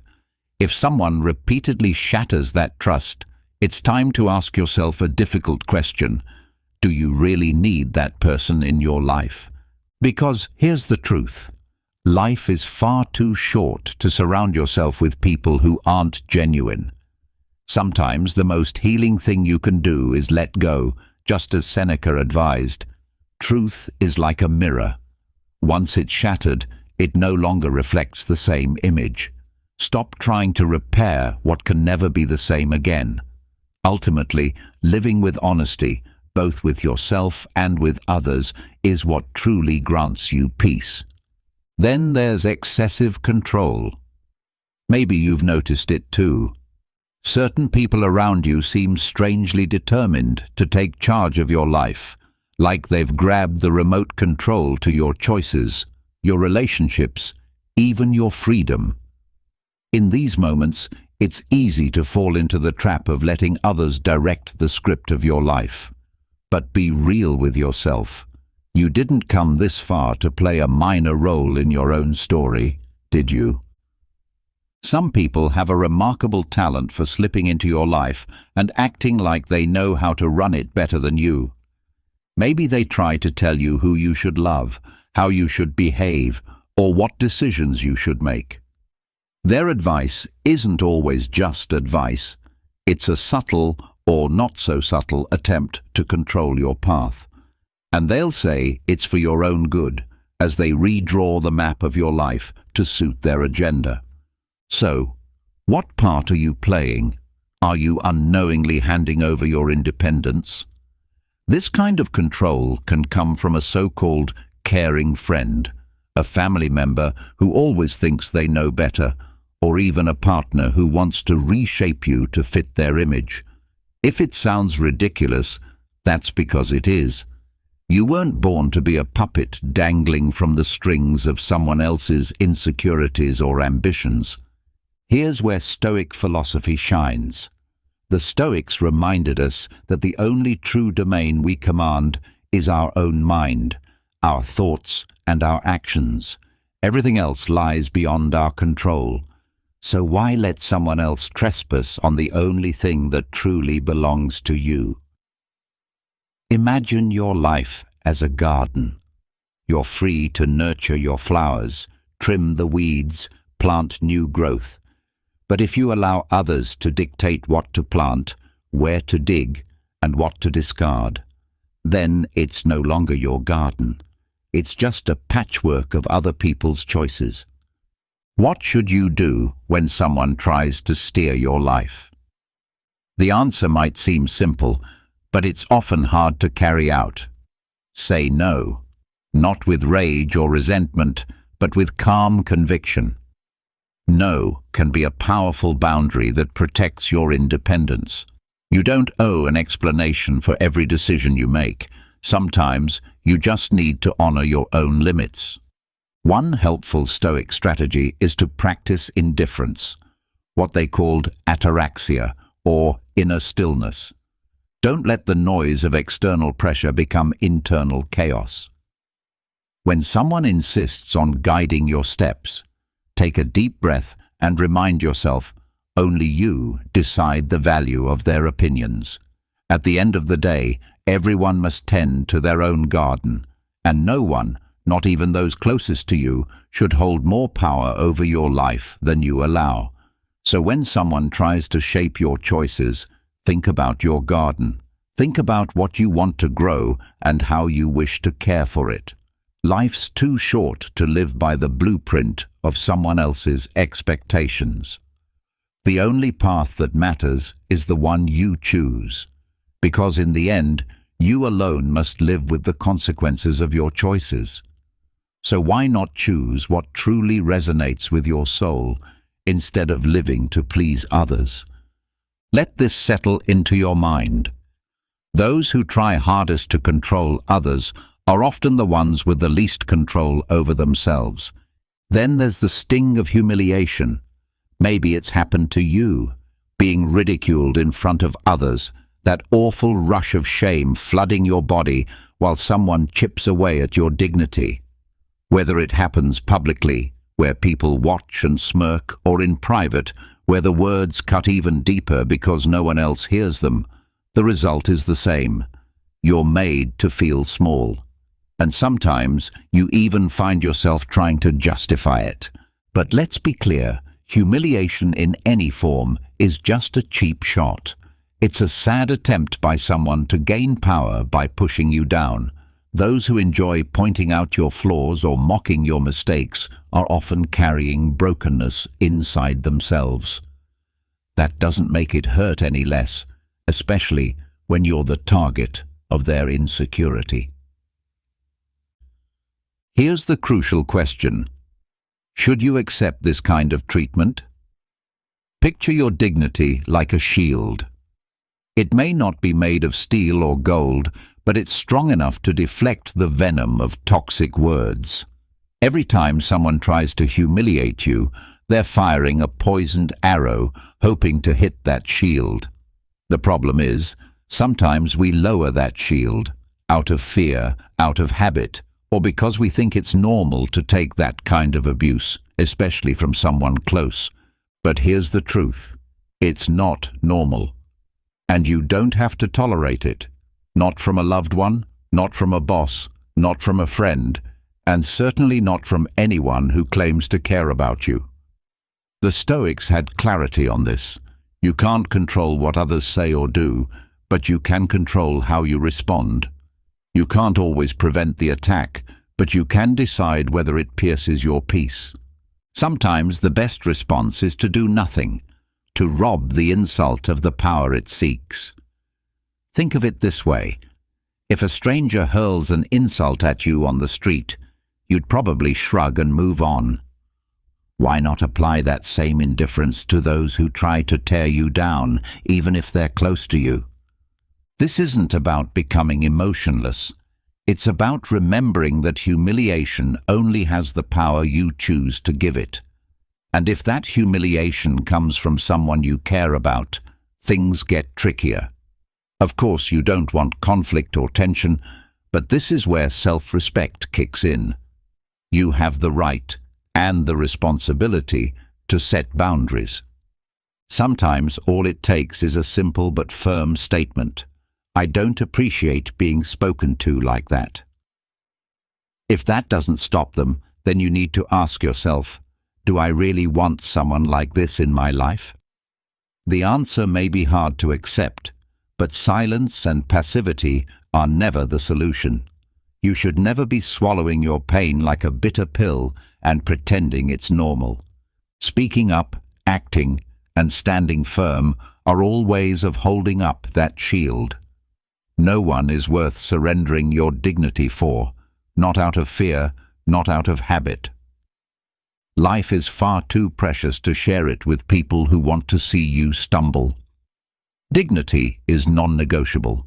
As Epictetus taught, don't let the opinions or words of others define your self-worth. And then there's the wound of facing a lack of empathy. Ever found yourself wondering why you put up with things that feel unbearable? It's like we've built up a strange tolerance to mistreatment, allowing it to blend into the background of our daily lives. Maybe it's out of habit. Maybe it's because we're afraid to rock the boat, or maybe we just think there's no other way. But you need to understand something. You don't have to constantly be the Stoic who swallows pain like it's your daily bread. Especially not when the behavior you're enduring is rooted in apathy. A lack of empathy is one of those subtle yet piercing behaviors that no one should accept. You've probably experienced it before. You're going through something hard, you open up to someone, and they look at you like you're reciting a grocery list. The worst part isn't that they don't listen, it's that they simply don't care. And yes, that hurts. It's a cold realization. They just don't understand what you're feeling, and maybe they never will. The absence of empathy feels like that unwelcome guest who shows up at a party uninvited, skips the greetings, and helps themselves to the cake without asking. They're not interested in your feelings, your thoughts, or your well-being. They simply sit there, motionless, offering nothing in return. And what's even more painful is how they leave you feeling utterly alone, even when you're surrounded by people. These individuals possess a curious ability. They reduce your struggles to passing stories or, worse, treat them as a burden. If you've ever found yourself explaining your emotions only to hear something like, "We all have problems," or a flat, uninterested, "It'll pass," then you've already met the face of emotional indifference. Why do we endure it? Maybe you've convinced yourself you shouldn't expect more. Maybe you've been taught that asking for emotional support is some sort of luxury, something reserved for others, not you. But I'm here to tell you, it's not a luxury, it's a basic human need. When we keep excusing the lack of empathy, saying things like, "He just doesn't know how to express himself," or "She must have a lot on her mind," we start to downplay our own emotional needs. It's like owning a plant and never watering it because, well, the sun should be enough. Sooner or later, that plant will wither. You can't survive on other people's emotional leftovers. So what do you do when faced with someone who lacks empathy? There's no magic solution, but there are strategies that help. First, you learn to set boundaries. That doesn't mean slipping into dramatic confrontations. It means being firm and clear about what you need and what you won't tolerate. If someone never shows a genuine interest in how you feel, maybe they don't deserve such a prominent place in your life. Another powerful choice is to seek your own support system. Surround yourself with those who truly know how to listen. People who don't need elaborate speeches to show they care. Find places and relationships where your presence is cherished, not out of obligation, but because they want to be there for you. Most importantly, work on your emotional well-being. This isn't about becoming indifferent or shutting down. It's about recognizing when your needs aren't being met and choosing to take action. Life isn't about merely surviving. It's about living fully. Being fulfilled isn't about tolerating the intolerable. Some people simply don't deserve the space they occupy in your world. If someone constantly dismisses your emotions, only shows up when it suits them, and makes no room for your inner life, it's time to reevaluate that connection. Because what truly matters isn't how many people are around you, it's how many of them are truly with you. As Gandhi said, the one who values you will listen to you, and the one who listens will care for you. Now let's talk about constructive criticism. We've all experienced it. You're immersed in a project, whether it's your job, a personal passion, or just enjoying life, and someone swoops in with a comment that feels more like a slap than support. Destructive criticism leaves you wondering, was that really necessary? Some people seem to have made it their mission to make you feel like everything you do is wrong, offering no real guidance, just judgment. We've all heard things that didn't help, but instead pulled us down. So why should we tolerate these kinds of behaviors? Why should they have a place in our lives? Destructive criticism is often just a masked way for others to unload their frustrations onto you. Imagine someone trips down the stairs and, out of spite, throws a rock at you. That's the essence of these remarks. Because let's be honest, if a critique doesn't offer a path forward, a lesson, or any constructive help, it serves no purpose other than to hurt. This is where setting boundaries becomes essential, just as the Stoics once taught. They focused only on what added value to their lives and ignored the rest. One of our biggest mistakes is giving more importance to what others say than to our own voice. We forget the worth of our efforts, of our journey. It's as if we're trying to live up to everyone's expectations but our own. We hand over the authority to critique our lives to anyone, even if their feedback is as useful as a broken pair of shoes. Let's be clear, constructive criticism, though it might sting, has a purpose. It's like a clean mirror that helps you see your flaws so you can grow. But destructive criticism is like a shattered mirror, reflecting a distorted version of yourself. If you're not careful, you might get cut. No one deserves to be on the receiving end of comments meant only to pull them down. Here's where Stoic wisdom becomes incredibly powerful. It teaches us not to waste time on what we cannot control. And while you may not be able to stop someone from spitting their venom in your direction, you can choose how you respond. Ask yourself, is this person really worth your attention? Should someone who offers nothing but judgment and misunderstanding dictate how you feel about yourself? It's a perfect moment to adopt a simple strategy. Listen only to those who are truly willing to help you rise, not to those who want to see you fall. Think of destructive criticism as the background chatter in a noisy cafe. You hear it, but you don't pay attention, because it's irrelevant to what truly matters. What matters is how you feel about your work, your journey, and how you're improving, regardless of what uninformed voices might say. So the next time someone offers a biting remark, Ask yourself, does this opinion help me grow? If the answer is no, then it doesn't even deserve a second of your attention. Your time is too precious to waste on people who don't genuinely care if you succeed. As my father used to say, may he rest in peace, it's not your job to carry the weight of other people's bitterness. Your job is to build your life in spite of it. Remember, being stoic doesn't mean ignoring all criticism. It means learning to discern between the voices that help you rise and those that try to drag you down. Now let's reflect on indifference. Sometimes you let it slide, that slight discomfort, the odd comment that leaves a weird feeling behind, that emptiness that creeps in when someone close to you ignores you without reason. At first, you brush it off, but over time, you start to wonder, should it really be like this? Is it normal to feel unseen, unheard, unnoticed?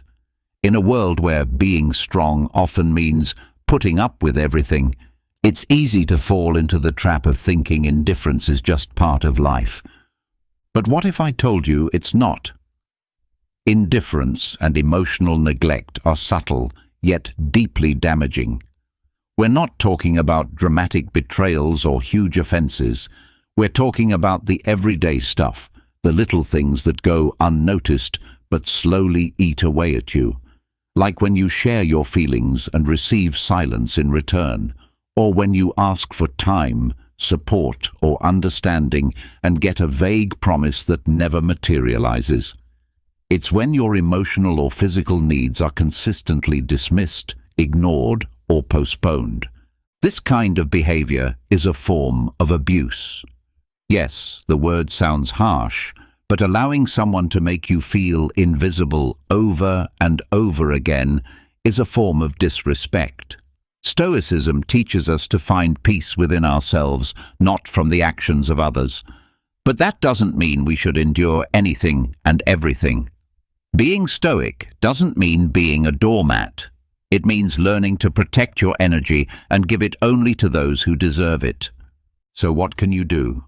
No, I'm not saying you should confront everyone with a fiery speech or play the emotional superhero. But it is important to recognize when something isn't right and to set boundaries. Boundaries aren't walls. They're more like road signs that say, this is as far as I go. If someone ignores you, dismisses you, or refuses to acknowledge your value, ask yourself, do I really want this energy in my life? Because avoiding conflict often leads to deeper wounds, like accepting an empty glass when you're parched. It might look fine on the outside, but the thirst doesn't go away. Ignoring your needs isn't strength, it's a warning sign that something must change. This doesn't mean you should burn bridges or become the drama magnet. It simply means learning to express what you need and making it clear that your well-being, emotional, physical, and relational, is not up for negotiation. It won't always be easy. People don't change just because we want them to, but each time you speak up for yourself, you reclaim a part of your self-worth. Every time you stand up for your space, you grow stronger, not to become a hardened or tougher version of yourself, but a more self-aware and intentional one. In the end, it's not about building walls, it's about building consciousness. Indifference and neglect are not things anyone should learn to tolerate. The true key lies in recognizing these behaviors for what they are and responding in a way that reflects your worth. Often, the most powerful response isn't raising your voice, but rather choosing silence, choosing not to listen to those who fail to value you. Remember, your needs matter just as much as anyone else's. This isn't about being selfish, it's about honoring your well-being. As Brian Tracy wisely puts it, what you tolerate today becomes what consumes you tomorrow. Never allow indifference to steal the place you rightfully deserve. Now let's talk about jealousy. Have you ever felt guilty for doing something you enjoy? like spending time with friends or pursuing hobbies that don't involve a certain person. If that resonates with you, then there's an issue that deserves your attention. We're talking about jealousy, or more specifically, that overwhelming possessiveness that some people disguise as love. But in truth, it's more poisonous than any toxic plant. Let's be crystal clear. No one has the right to restrict your freedom or make you feel guilty for nurturing other relationships or personal passions. Let's reflect on freedom. What a beautiful word, isn't it? Everyone claims to want it, but not everyone is willing to give it. There are people who, in relationships, try to chain you with phrases like, "If you really loved me, you wouldn't need anyone else," or "Why does spending time with others make you so happy if you already have me?" And suddenly, you start to second-guess yourself.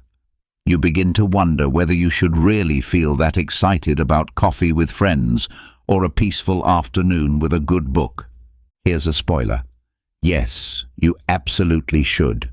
The truth is, we've been fed a distorted idea of what love is supposed to look like. We've been told that loving someone means giving them every last part of yourself. While that sounds poetic, the reality is far less glamorous. What love should really offer is respect, encouragement, and trust, not suffocation. Love should give you space to bloom, not lock you inside a box of someone else's expectations. When someone tries to define the limits of your life based on their version of love, what they're really doing is placing conditions, not offering care. The Stoics, those wise philosophers of old, understood this well. They believed that the only things we truly control are our own attitudes and actions. We can't dictate how others think or behave, so why let someone else decide how we should feel, who we should see, or what should spark our interest? Trying to control yourself for someone else's comfort is futile. It's like tending a beautiful garden, your life, and allowing others to act as if they are the only gardeners. A thoughtful gardener knows when to water, when to trim, but also when to simply let the flowers grow freely. Never allow someone to come in with a giant pair of scissors, trimming away your joy, or attempting to cram your flourishing roots into a pot too small for your growth. Your life is your garden, and if someone wants to be a part of it, that's fine, as long as they don't try to redesign it to suit their own whims. So, what do you do when you realize someone in your life, whether it's a partner, a friend, or a family member, is trying to limit you?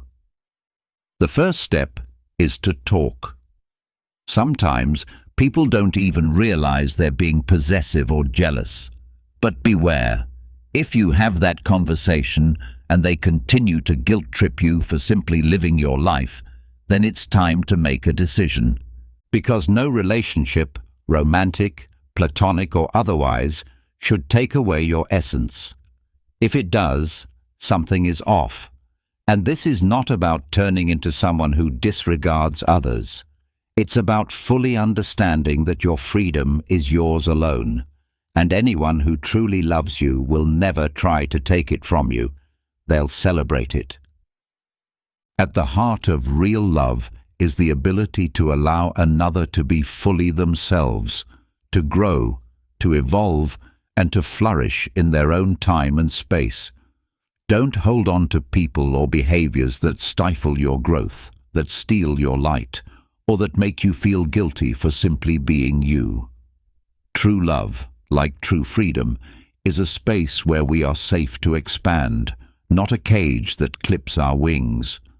So the next time someone tries to restrict your joy or limit your light, remember this: real connection is rooted in respect, not control. And I want you to absorb this deeply, because it will change your life. Real love doesn't rely on chains to feel secure. Wings that are truly free always return, not out of obligation, but out of will. If you've made it this far, write in the comments, "I do not intend to hold on to anyone's nonsense."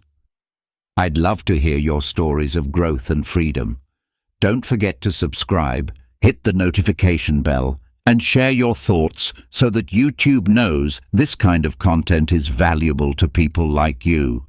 Your engagement keeps us motivated to continue creating meaningful videos. I also encourage you to revisit the last 2 recommended voices. They'll speak to your soul. Thank you sincerely for your time, and I can't wait to see you on our next adventure. Have you ever imagined a world where everything you hope for becomes reality? A place where your goals, your dreams, and your deepest aspirations don't just live in the realm of possibility, but become tangible, real experiences? If so, you're exactly where you need to be. Today, we're diving into a powerful secret that can help you make this vision your truth. It's not magic, and it's not a gimmick. It's a philosophy of life. That philosophy is Stoicism. Stoicism teaches us the profound value of directing our attention inward, toward our own actions, reactions, and mindset. It shows us that by mastering what happens within us, we can reshape our external world and bring about extraordinary change. In this video, we're going to take a closer look at 15 Stoic principles that can help you do just that. Each principle will be broken down thoroughly, accompanied by a meaningful quote from a Stoic philosopher that brings its deeper significance to life. So sit back, take a breath, and get ready to embark on a journey to the very core of Stoicism. Before we go any further, I would truly appreciate it if you could give this video a like. It helps the message reach more people who might benefit from it. And if you don't want to miss any of my future content, be sure to subscribe and activate the notification bell. Let's begin with the first key, ataraxia. Ataraxia represents inner peace, a state of serene calmness. The Stoics regarded it as one of the highest forms of happiness. The term, originally Greek, is often translated as tranquility or imperturbability. To the Stoics, true happiness could never be found in fleeting pleasures or in the approval of others. Instead, it lives in the quiet peace of a well-ordered mind. Ataraxia comes from accepting life as it is, without the constant need for things to be different than they are. It's the understanding that while we cannot control external events, we have absolute power over our interpretation and response to them. When we release ourselves from the grip of unrealistic expectations and embrace the present moment for what it is, we begin to experience true peace. The Stoic philosopher Epictetus once said, "It's not things that disturb us, but our opinions about them."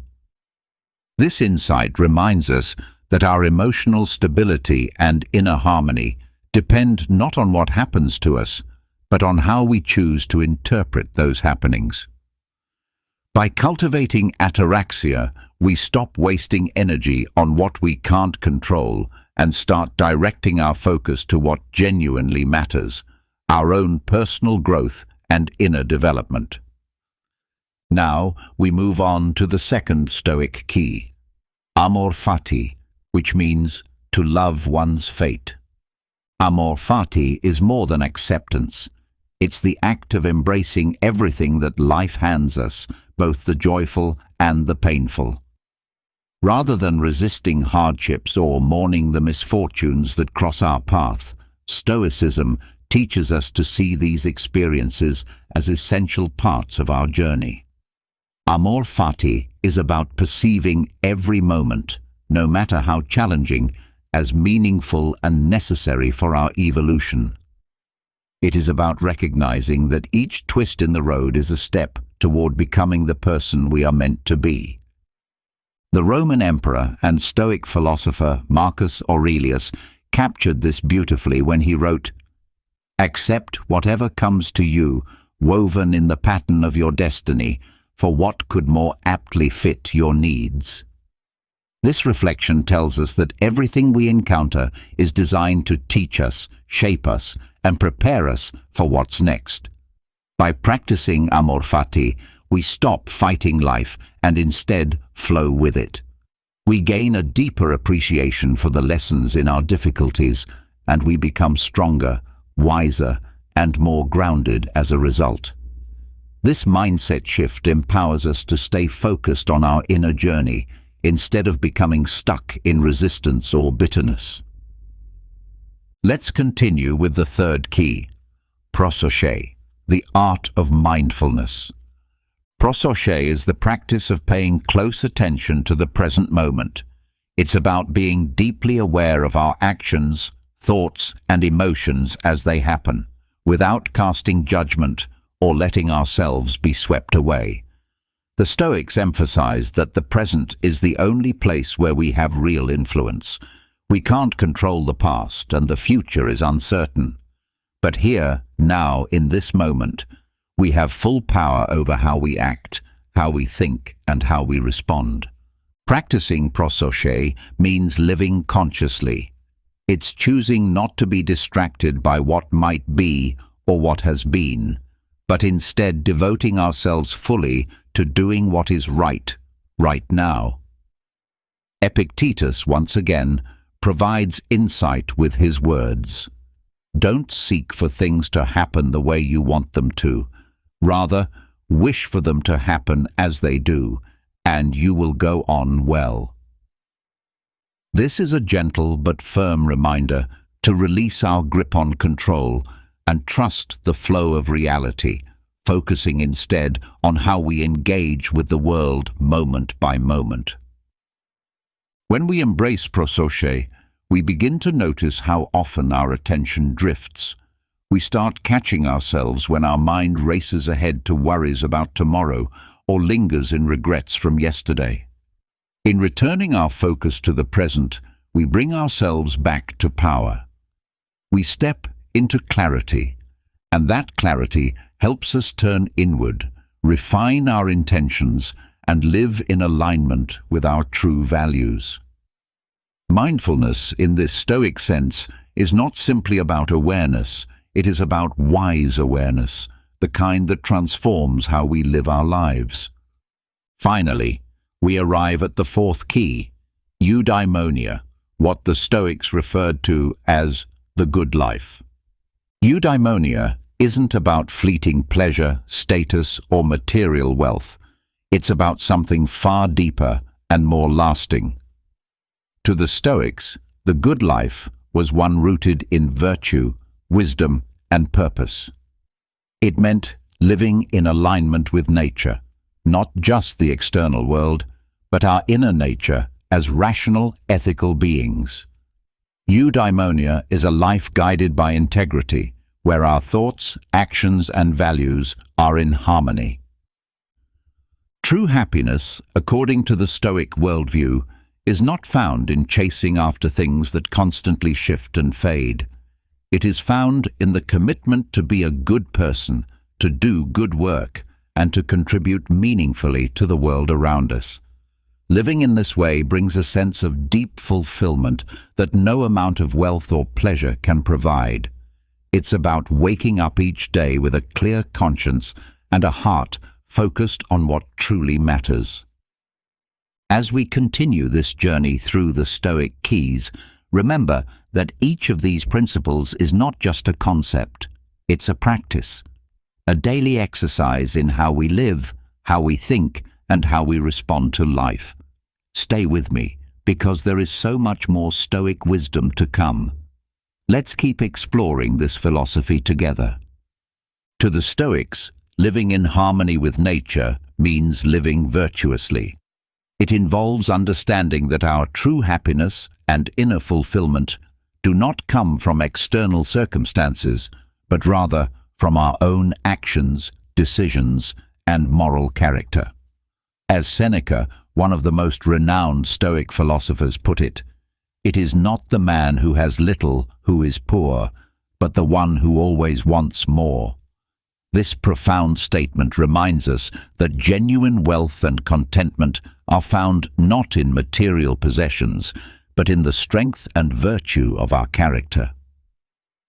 This idea forms the foundation of eudaimonia, a concept central to Stoic thought. Eudaimonia refers to human flourishing and the pursuit of a life of meaning and virtue. When you focus on personal growth, strive for virtue, and live with intention, you begin to discover lasting fulfillment and a deeper sense of peace. Memento mori, remember that you will die. The fifth Stoic principle is memento mori, a Latin phrase that means remember that you will die.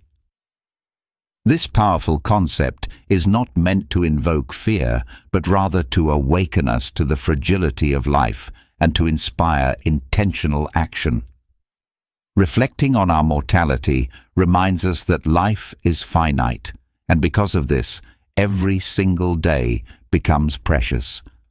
By keeping death in mind, we learn to appreciate each moment, to live with urgency, purpose, and depth. Marcus Aurelius, the Roman emperor and Stoic thinker, once wrote in his Meditations, "Think of yourself as dead. You have lived your life. Now take what's left and live it properly." This reflection teaches us that each day is a gift and urges us to use it wisely. Practicing memento mori helps us recognize the beauty of the present and encourages us to live each day with gratitude and purpose. It allows us to direct our energy toward personal growth rather than becoming entangled in what is outside of our control. Enkrateia, self-control. The sixth Stoic principle is enkrateia, which translates to self-control. The Stoics saw self-control as essential for a virtuous and fulfilling life. It means having the discipline to govern your thoughts, emotions, and actions, especially when faced with temptations or difficulties. Self-control is not about repression, but about mastery. It is the strength to remain steady and aligned with your values, even when emotions or external pressures try to pull you off course. Epictetus, a prominent Stoic philosopher, said that happiness is not found in the abundance of possessions or pleasures, but in the absence of desire.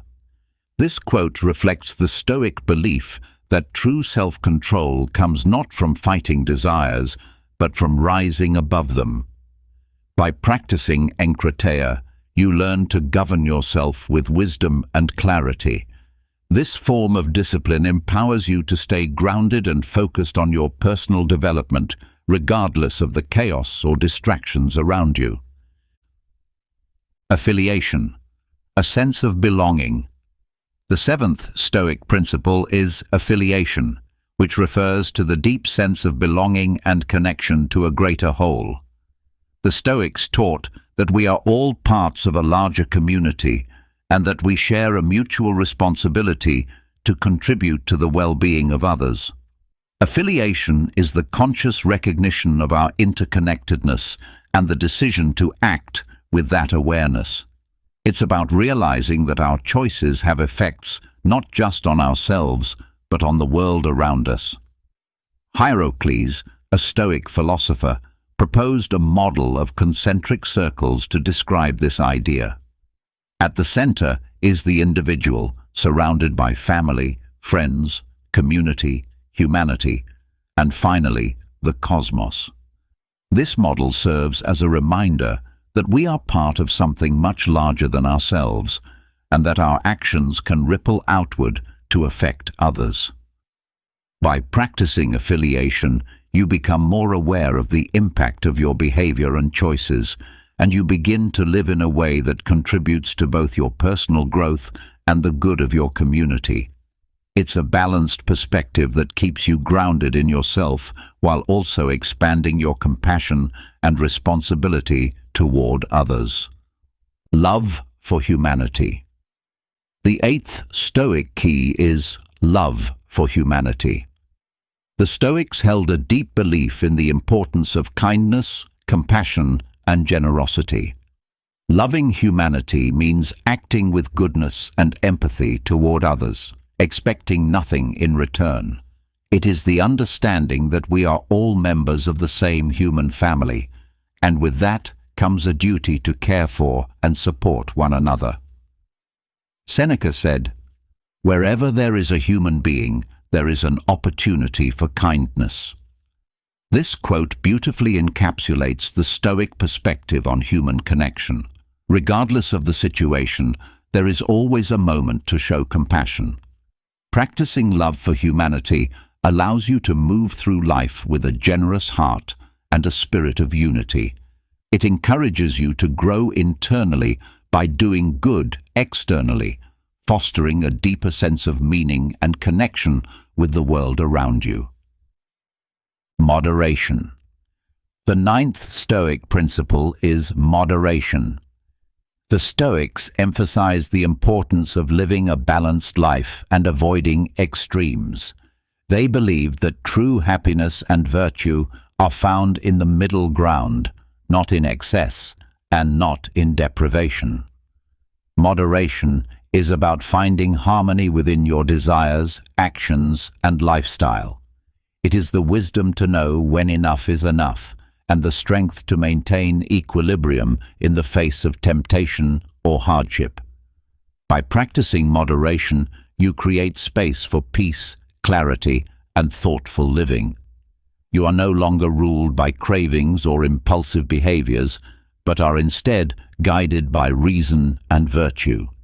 This balanced approach helps you grow internally while maintaining a steady and focused life path. Moderation allows you to develop a life of stability, wisdom, and inner freedom, hallmarks of the Stoic way. Living a balanced life and avoiding excess is about striving for harmony in all areas of your life. It means recognizing that extremes, whether they come in the form of pleasures or hardships, can often lead to discontent and suffering. This understanding is a central theme in Stoic philosophy. Epictetus, one of the most notable Stoic philosophers, once said that wealth consists not in having great possessions, but in having few wants.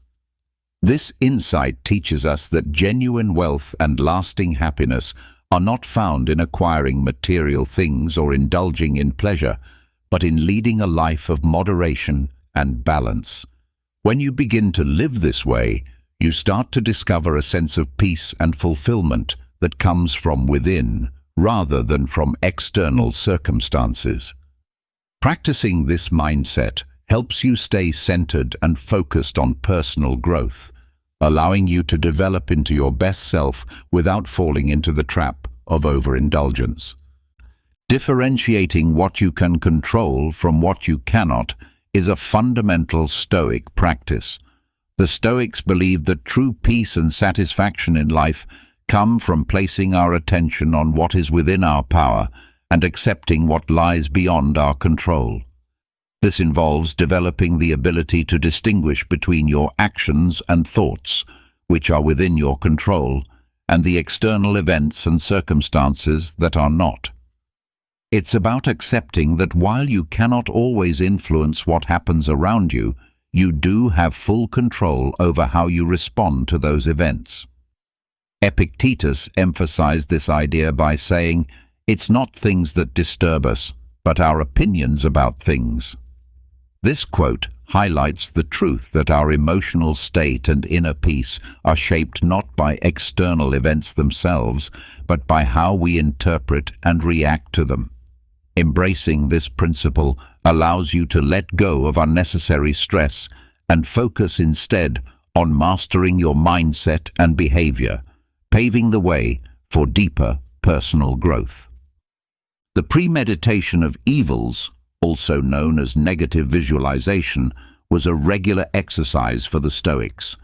They would mentally prepare themselves by imagining the possible difficulties or challenges they might face in the future.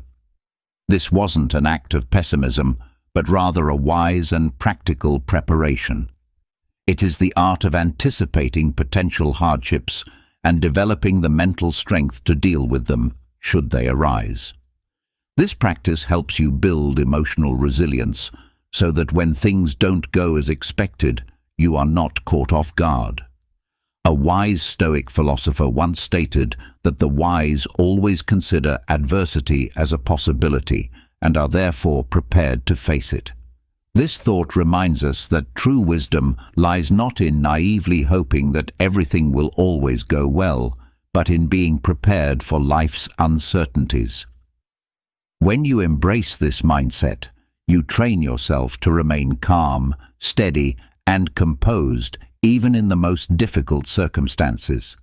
It's a perspective that reinforces your inner stability and supports your continuous development. The idea of universal connection is another powerful teaching in Stoicism. The Stoics believed that we are all integral parts of a larger whole, deeply connected with the universe and everything within it. This belief encourages us to recognize our place in the grand design and to act with an awareness of how our behavior affects the broader world. It's about understanding that every choice we make ripples outward and touches the lives of others and the balance of the universe itself. Marcus Aurelius, the Stoic Roman emperor, wrote in his Meditations, "What is not good for the hive is not good for the bee." This quote serves as a reminder that we are not isolated individuals. Our well-being is tied to the collective well-being of the world around us. By living with this awareness, you begin to act more responsibly and with greater compassion, making choices that not only benefit you, but also support the greater good. This viewpoint encourages a life of purpose, empathy, and unity, all of which are essential for personal development and inner peace. Arete, often translated as the excellence of character, is at the heart of Stoic philosophy. The Stoics taught that the ultimate goal of life is to develop a virtuous character and live in alignment with nature. Arete is the daily practice of nurturing your inner virtues and staying true to your values. It's about understanding that real happiness and contentment don't come from external success or circumstances, but from your own character and the way you live your life. Epictetus spoke of this when he said, "Do not seek for events to happen as you want them to. Rather, want them to happen as they do, and your life will go smoothly." This wisdom reminds us that peace and happiness are not determined by the world around us, but by how we choose to respond to it. When you commit to practicing arete, you focus on becoming a person of integrity, wisdom, and virtue. It's a lifelong journey of self-discipline and inner growth, one that leads to true fulfillment. The principle of duty is a central tenet in Stoic thought. The Stoics believed that each person has a moral responsibility, not only to themselves, but also to others. Living by this principle means honoring your roles and responsibilities, not out of fear or obligation, but because it is the right and virtuous thing to do. It involves understanding that your actions have consequences, not just for you, but for the people and world around you. Fulfilling your duty with integrity strengthens your character and creates a positive ripple effect in the world. It's about living in a way that is consistent with your values, being reliable, and doing your part to contribute to the greater good. This sense of duty brings clarity, purpose, and a deep sense of inner satisfaction, and it is essential to living a life of virtue and personal excellence.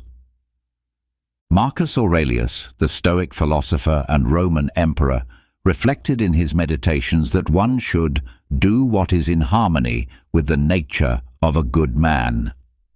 This quote serves as a powerful reminder that our responsibility is to behave in ways that reflect the virtues and nature of a morally upright person.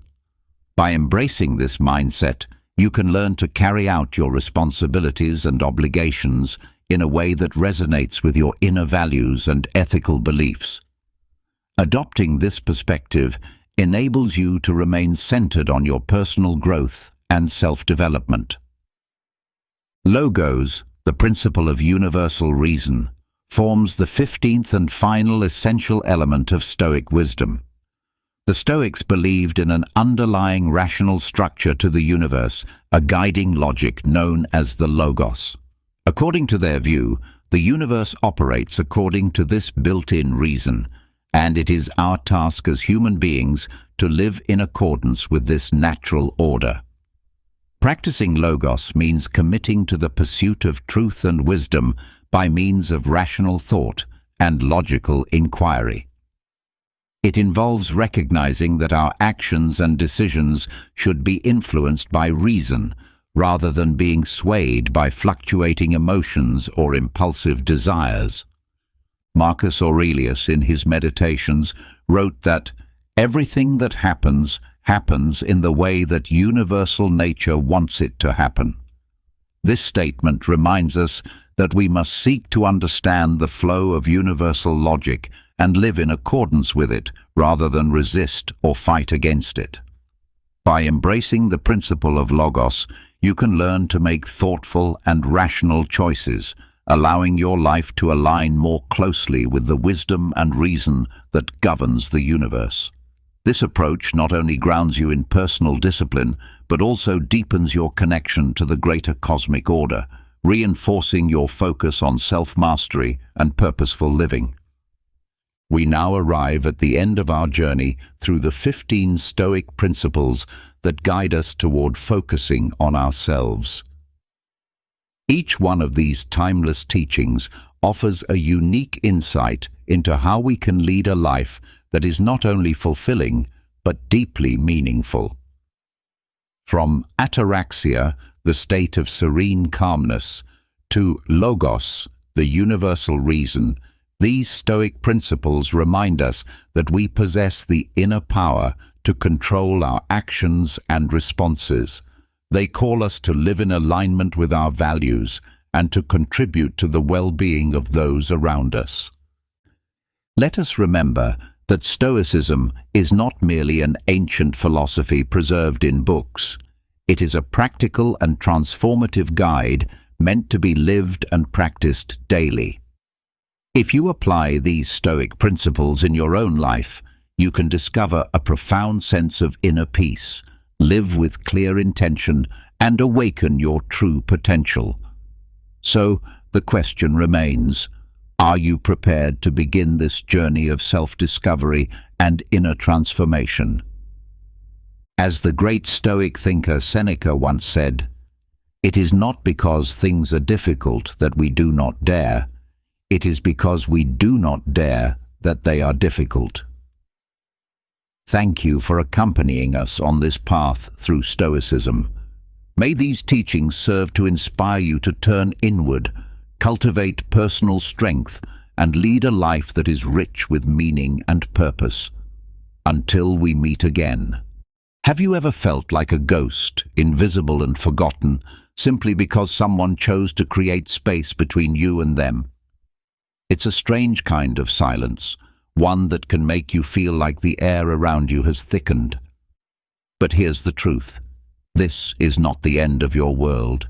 Maybe your mind jumps into overdrive, spinning 1,000 stories, blaming yourself, believing you're the reason for the distance. You convince yourself that something is wrong with you. But take a deep breath. Sometimes what seems like absence is really just silence filled with meaning. And in today's video, I want to help you navigate those moments when someone begins to pull away. I'm going to share 9 powerful lessons that are worth their weight in gold. Don't miss the final one. It carries a truth so striking that it may just leave you speechless. Stoic philosophy reminds us of something essential. You can't control what others choose to do, but you can always control how you respond. What if, instead of seeing this distance as abandonment, you saw it as a chance to focus on something that truly matters, reconnecting with yourself? In those quiet spaces, when you stop chasing answers, you uncover something priceless. Your value is not defined by who pays attention to you. Let go of the habit of letting other people's silence poison your self-worth, because no good ever comes from that. And now, listen closely to what comes next. But before diving into the core lessons, I want to share a story that will help you grasp the wisdom embedded in this message. In a time long ago, nestled in a mountain village bordered by rivers, lived a woman named Mariella. Her soul was quietly aching because someone she deeply cared for had started to drift away from her without warning, without explanation. Mariella felt abandoned, confused, lost in an emotional fog. Every day, she drowned a little deeper in her own sadness, desperately trying to understand why she had been pushed aside. One day, in search of peace, she wandered through the forest, letting her feet guide her where her heart could not. There, beside a flowing river, she came across a wise old man who lived in a simple wooden hut. He saw the pain in her eyes and asked gently, "My child, what burden are you carrying in your heart?" Mariella, with tears streaming down her face, shared her sorrow and the silent wound of being ignored without cause. The old man listened intently, his face calm, nodding as she spoke. When her words ran dry, he began to tell her a story. Long ago, in this very forest, there stood a magnificent tree. Its branches stretched wide, its leaves sparkled under the sun. Birds from everywhere came to rest on its limbs, building nests, finding refuge. It was the tree of life and comfort. But as time passed, some birds stopped returning. They flew elsewhere, leaving the tree with empty branches. The tree felt sorrowful and questioned itself. What had it done wrong? Mariella was captivated, hanging on the old man's every word. He continued, "One day, a gentle breeze swept through the tree's branches and whispered, 'Do not grieve for the birds that leave. They fly according to their own needs. But you, dear tree, must keep growing. Keep reaching toward the heavens and digging your roots deep into the earth. Those who truly value your shelter will always return.'" Yeah. In that moment, something shifted inside Mariella. She began to see her own pain from a new light. She realized she couldn't control the actions of others, but she could grow stronger, just like the tree. With gratitude, she thanked the wise man and returned home carrying a sense of peace she hadn't felt in a long time. The lesson here is clear. When someone pulls away or starts to ignore you, it's not your role to chase after them or twist yourself into knots asking why. Your true task is to keep growing, keep being you. Trust that those who genuinely see your worth will always find their way back. And with that, we begin with the first of our essential insights. If these reflections speak to you, I invite you to subscribe and turn on notifications so you never miss the next piece of wisdom. Let's begin. Have you ever experienced someone withdrawing from you without offering a reason? That sinking feeling of being left hanging, of being overlooked, is a deeply uncomfortable place to be. You start spinning tales in your head, wondering what you did to deserve such detachment. Your mind becomes a movie producer, creating scenarios so exaggerated that even Hollywood would shy away. But what if silence wasn't rejection? What if it was simply a pause, a space for breath? Silence, as the Stoics wisely taught, carries a value far beyond mere absence of sound. It's easy to misinterpret someone's distance as a sign that something is wrong, as if relationships were equations. Someone ignores you, therefore something must be broken. But human emotions aren't equations. Often the stories we tell ourselves are nothing more than distorted reflections of our own fears. Maybe the person who pulled away is struggling with something internal, something you can't see. Perhaps they need space, not from you specifically, but from the world in general. Think about it. Haven't you ever craved solitude, a break from conversations, responsibilities, even your own thoughts?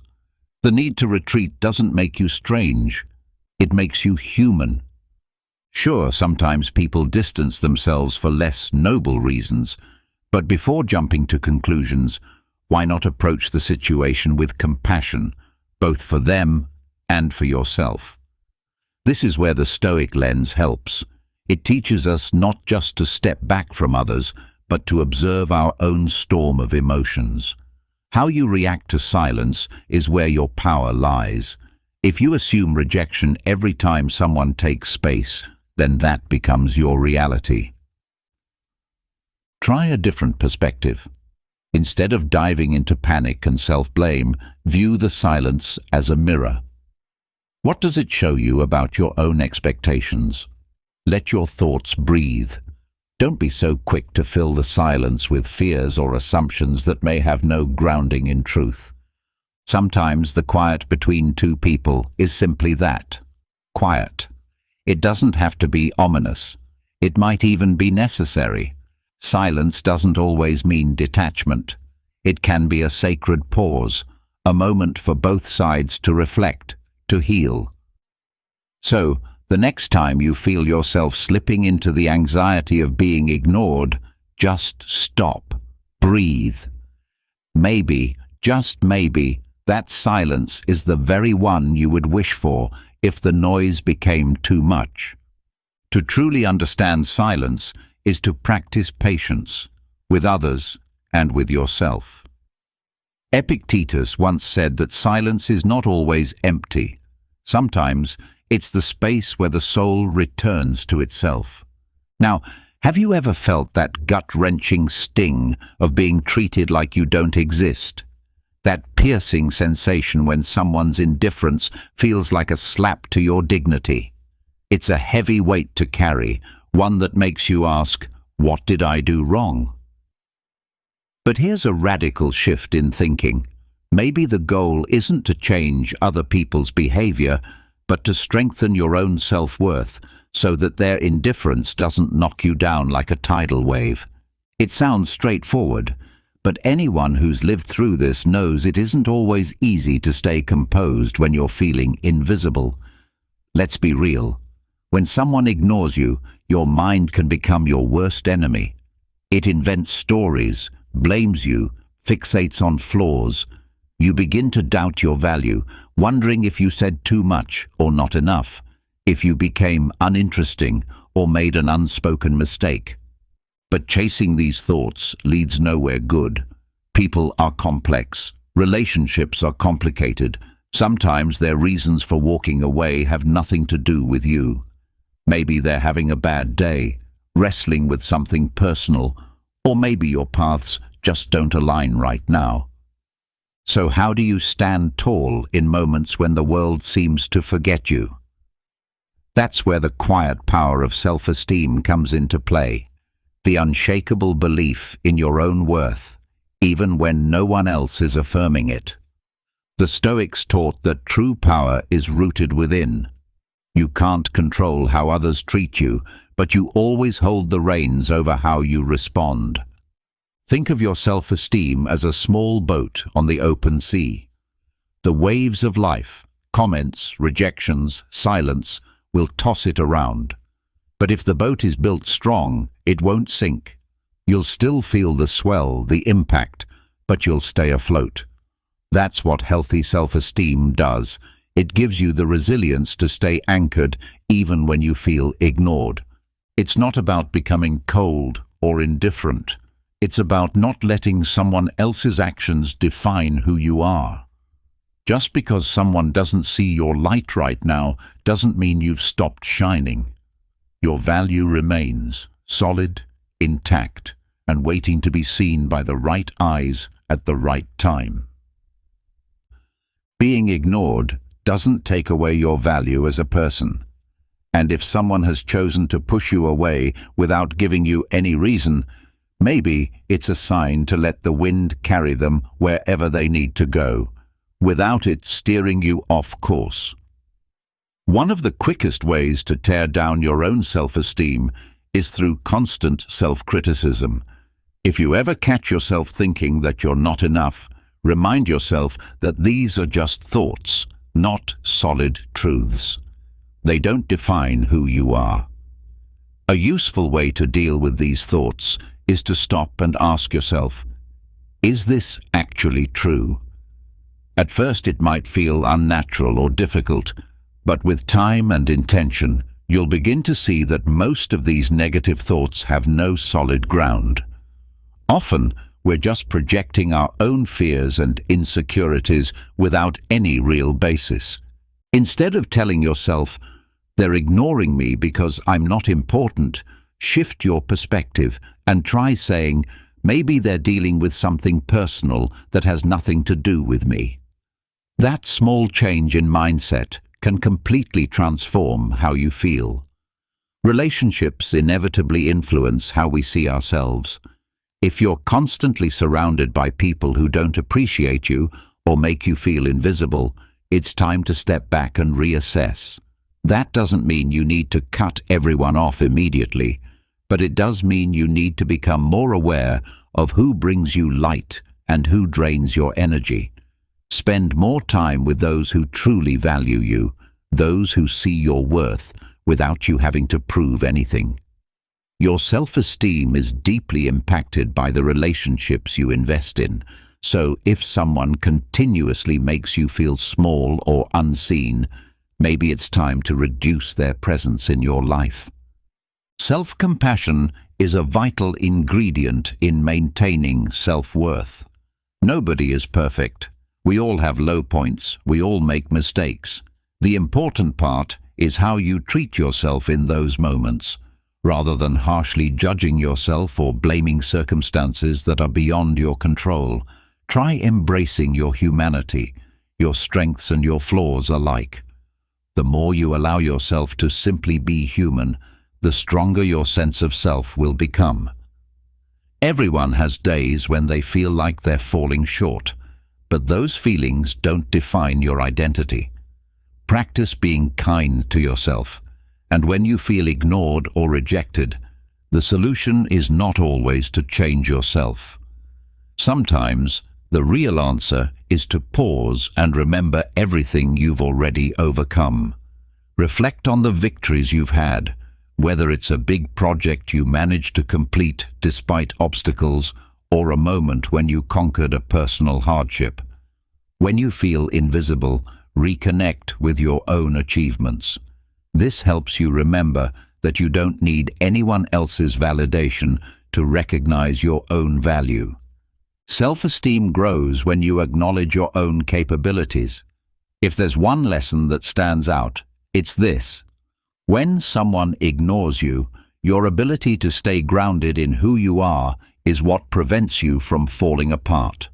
Self-worth isn't just some nice-sounding idea. It's a practical, life-sustaining tool that helps you steer through even the most turbulent moments. So the next time you're ignored, take a breath, steady yourself, and keep going. At the end of it all, the one person who truly needs to believe in your value is you. Let this sink in. Real courage doesn't come from being praised by others. It comes from that inner knowing that you are deserving of love, respect, and the best life has to offer. It's time to redefine how you see yourself. Isn't it strange how we struggle to understand our own worth, and how we often need someone else to affirm it before we believe it ourselves? Ask yourself, if you feel less worthy just because someone ignores or pulls away from you, isn't that a sign that your sense of value is still too dependent on outside approval? Don't worry, this is something most of us deal with.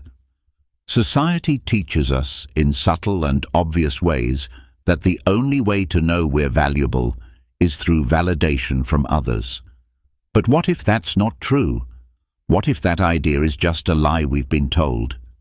Maybe, like the Stoics taught, what we really need is to start challenging the stories we tell ourselves about our worth. When someone distances themselves from you, your first reaction might be insecurity. Something went wrong. I must not be enough. That haunting "I'm not enough" thought always seems to show up when life doesn't go the way we hoped. But let me tell you something powerful. That belief starts to dissolve the moment you realize that your value isn't dependent on who stays or who leaves. Imagine what it's like to base your entire sense of worth on other people's presence. It would be like checking the thermometer constantly to see if you feel okay, forgetting that you're the one who controls the heat from within.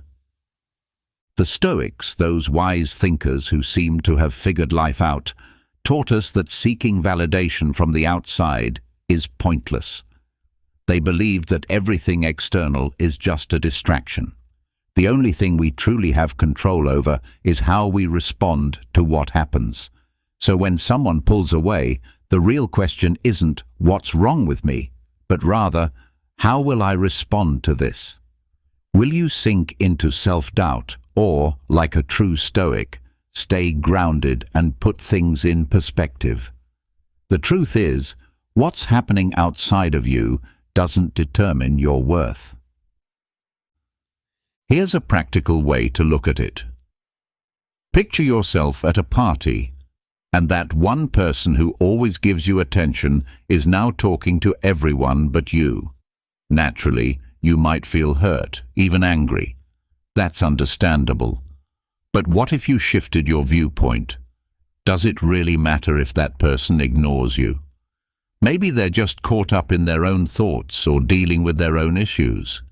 The important part is how you interpret that situation, because your reaction is the only thing you truly control. If you take it personally and let it crush you, you're handing over your sense of worth. But if you choose to believe that their behavior doesn't change how you see yourself, that's where your real strength lies. So how do you make this mindset shift? Start by practicing self-compassion. It's a simple yet deeply powerful habit. Every time that wave of insecurity hits, when someone ignores you or makes you feel unseen, pause, breathe, and remind yourself, your value doesn't come from being acknowledged. Get comfortable with your own presence, even when others don't notice you. You don't need to put on a strong front all the time. Sometimes embracing your vulnerability is the most courageous thing you can do. Your worth is yours alone. If someone walks away, remember that it doesn't make you any less. What really matters is how you see yourself. Like the Stoics said, what lies outside of our control is not worth our peace. The only way to live freely and with confidence is to know that your value doesn't rest on someone else's opinion. It lies in the thoughts you choose to believe about yourself.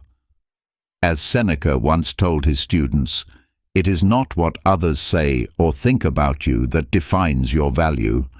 It is what you choose to think about yourself that truly matters. Now, let's talk about something just as important, the art of giving space. Have you noticed that the more you try to hold on to someone, the further away they seem to drift? It's like your need to always be near them creates a shadow of discomfort.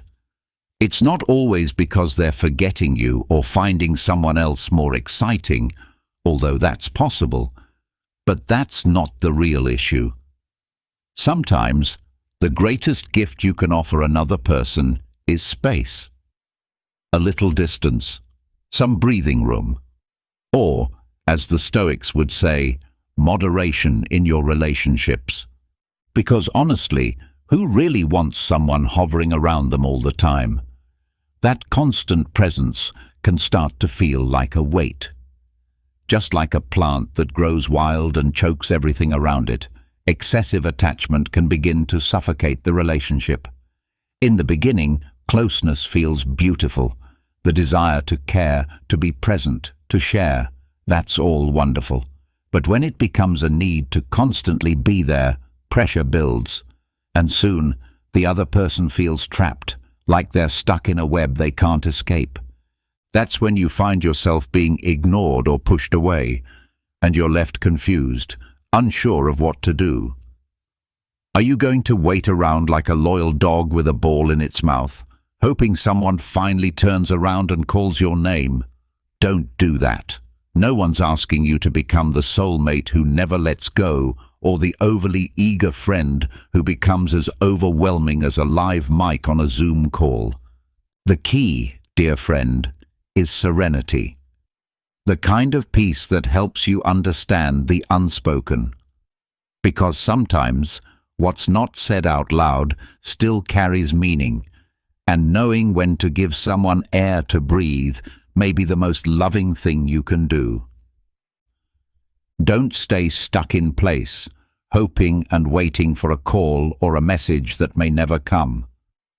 You're not obligated to be the soulmate who clings relentlessly, nor do you need to become that overbearing person who is always checking in, as irritating as a mic accidentally left on during a Zoom call. The real wisdom here, dear friend, lies in serenity, the kind that helps you realize that not everything needs to be spoken aloud. Sometimes silence and distance speak louder than words. The healthiest relationships allow for space, breathing room, a calming distance where both people feel free and whole, not watched or suffocated. And this isn't about abandoning or cutting off connection. It's about creating a healthy balance, giving the other person space to breathe, to grow, and giving yourself the same. If someone pulls back a little, it's not necessarily a disaster. Maybe they're simply seeking peace, or need time to sort through their own thoughts. It's not always a retreat, but a chance to regain internal balance. In fact, the smartest thing to do might be the exact opposite of what your anxious heart tells you. Stop chasing. Let things unfold naturally. And if that idea makes you uncomfortable, then perhaps it's time to borrow some wisdom from the ancient Stoics, those great minds who understood that emotional self-control and honoring others' boundaries are essential to your own well-being. Letting go isn't about giving up. It's about recognizing that real connection sometimes needs distance to thrive. Think of relationships like the ocean, ebbs and flows, calm waters and storms. You don't have to dive into every crashing wave. Sometimes it's wiser to sit back, watch the horizon, and enjoy your own space. Ironically, it's often in that pause, in that break, that things begin to make sense and align in unexpected ways. So the next time someone pulls away, don't panic. Follow suit, not as a strategy to manipulate, but as a gesture of wisdom and emotional balance. This isn't a game of who cares less. It's the art of honoring space. And as Marcus Aurelius might remind us, sometimes the most powerful act of love is letting go. Still, there's something else you must remember. Don't fall into despair. You may have experienced that sinking feeling, like a forgotten dog, just sitting and waiting, hoping someone notices your pain. It's a very human response to feel like the world is turning away right when you need it most. When someone pulls away or begins to create distance, the first and most important thing is to resist the trap of despair. That anxious, desperate energy can be so strong, and yet reacting from that place only worsens things. It puts you in a vulnerable, needy position, and that imbalance can actually push people further away. First, take a moment to identify what's really going on. We often misread signals and assign exaggerated meanings to simple things. Just because someone hasn't replied to your message quickly or isn't giving you the same attention as before doesn't automatically mean they're ignoring you on purpose. People have their own worlds, their own stresses, their own minds filled with things we cannot see. Their attention may have shifted, but that doesn't always mean their care has disappeared. However, if this kind of behavior keeps happening, if the distance feels like a pattern and not a coincidence, then, yes, it's possible there's something deeper. But still, don't rush to conclusions. Don't let panic be your compass. When you move from fear and desperation, you're much more likely to act in ways that make everything worse. You might demand attention, force conversations, beg for clarity, none of which brings closeness. On the contrary, it creates more distance. Picture this. There's a fire, and instead of calming it down with water, you pour gasoline on it. That's what happens when you chase attention from insecurity. Your need becomes so loud, so consuming, that it no longer invites empathy. It causes exhaustion or even annoyance. So what can you do? There's no perfect answer, no magic phrase. But one thing is certain: give space. Yes, it sounds counterintuitive, but Stoic philosophy urges us to accept what we cannot control. If someone is stepping away, you can't force them back. What you can control is your response. Often, the most powerful thing you can do is to allow room for them to think, to breathe, and for you to reflect as well. Giving space doesn't mean cutting off completely or pretending not to care. It's a moment to ground yourself, to prioritize your well-being and guard your self-respect. Don't get stuck in the exhausting game of seeking constant validation. Your worth doesn't depend on someone else's presence or attention. Use this time to reconnect with yourself, dive into the things you love, and re-evaluate what you truly want out of this connection. People change. Circumstances change. Clinging too tightly to what you can't control only deepens your suffering. Desperation adds fuel to the fire. If you feel ignored or distanced, don't let that pull you into anxiety. Step back. Let go a little. Let time do its work. In patience and calm, answers eventually emerge, whether it brings clarity or the strength to make a healthier decision for yourself. As the Stoics teach us, silence is not always a sign of neglect. Sometimes it's the very answer your heart is looking for. Now, let's talk about communication and confrontation. You've likely been there, that moment when something's bothering you, but you're unsure whether to speak up or stay quiet. When someone seems to be ignoring you or shutting you out without explanation, the question arises, do I say something or let it slide? Sure, Stoic teachings encourage calmness and warn against letting emotions take the wheel. But sometimes silence doesn't feel like peace. It feels like suppression. We've all faced that moment where we want to shout, "Why are you ignoring me?" or "What did I do wrong?" But that's the impulsive voice, the one that creates more noise than resolution. The Stoics understood this well.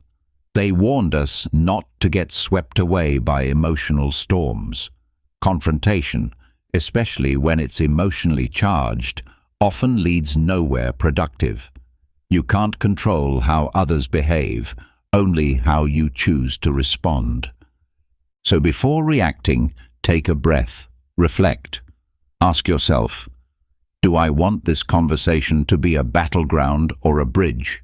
Would it be wiser to step back, think it through, and find a more constructive path? If you still feel the need to say something, don't go in guns blazing. Instead, lean into assertive communication. This doesn't mean keeping everything bottled up, nor does it mean exploding under pressure. It's about balance, voicing what you feel with clarity and respect. For example, instead of saying, "Why are you ignoring me?" try something like, "I've noticed we haven't been as connected lately. Is everything okay?" That opens the door without making the other person defensive. Another approach? Take the first step. If you sense distance, maybe you can bridge the gap, not by chasing, but by showing gentle vulnerability. Let them know you're still open, still willing to connect, even if they've pulled away. Just don't take it personally. Often, people aren't aware they're causing pain. They're lost in their own struggles, and their actions may have nothing to do with you. Not everything revolves around you. This realization is freeing. What truly matters is not winning an argument or proving a point, but preserving your peace and dignity. Real communication is built on mutual respect and self-awareness. Stoicism teaches us that mastering our reactions is the path to true strength. So next time you feel brushed aside, pause. Think. Choose your response consciously. Inner peace comes from mature communication, not shouting, not blame, but quiet strength and honest words. If you can't change someone else's behavior, change the way you respond to it. That is your true power. Finally, consider the value of not chasing. Have you ever stood there, waiting for someone to acknowledge you, hoping for just a little recognition? Have you repeated efforts to grab someone's attention, only to feel like they're more interested in their coffee than your presence? If so, you're not alone. We live in a world hungry for validation and full of loud, flashing distractions. Seeking approval has become second nature, almost like a sport. But what if real strength lies in not chasing? In stepping back from that deep-seated urge to be seen, heard, and acknowledged by others. That craving, if left unchecked, can quickly turn into a trap. The harder you chase it, the more it seems to slip away. And the cruel irony is that in that relentless pursuit, you start to lose sight of what truly matters, yourself. Thinkers like the Stoics remind us that true peace comes from within, from mastering what lies inside us, rather than being ruled by what others do or say. When you place your self-worth in likes, glances, or compliments, you gradually lose your essence. You become like a mirage, existing only through the reflections in other people's eyes. When someone ignores you, the impulse to win back their attention can feel overwhelming, especially if they've pushed you away due to a misunderstanding or simply because they need space. The most instinctive response is to try and pull them back toward you. But have you considered that this might backfire? The more you chase, the more you risk coming across as desperate. Worse still, you miss out on the golden chance to show you're capable of remaining grounded, even when faced with indifference. So how do you shift the dynamic instead of holding on? Try embracing the art of letting go. The first step is accepting what is blatantly clear. We cannot control what others think or feel. This acceptance isn't defeat, it's liberation. It gives you the authority to act from a place of true autonomy. Respect, that rare and coveted quality, isn't earned through chasing or pleading. It emerges when you can hold your own, emotionally balanced, without relying on others' moods. Picture this. Instead of trying to reclaim someone's attention as they drift away, you embody the calm of a river, flowing naturally, adapting, yet never straying from its course.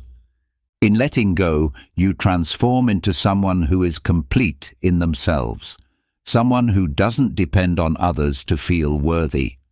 And the beautiful twist? That very attitude makes you more appealing and magnetic.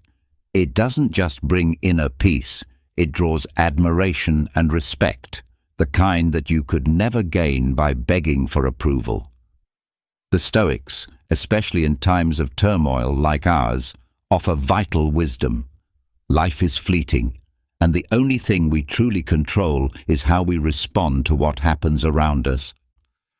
When you distance yourself from the compulsive need for approval and begin to cherish your own company, you don't just gain serenity, You inspire others.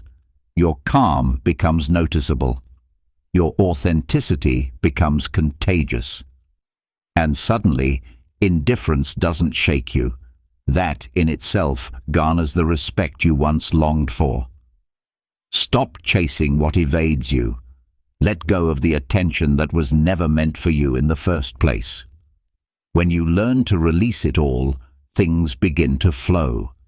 Respect and admiration don't come from clinging, they come from being at peace within yourself. As Murphy's Law so cleverly points out, the moment you stop pursuing, that's when you're most often pursued. Focus instead on your own evolution. Have you ever felt invisible or pushed away by someone?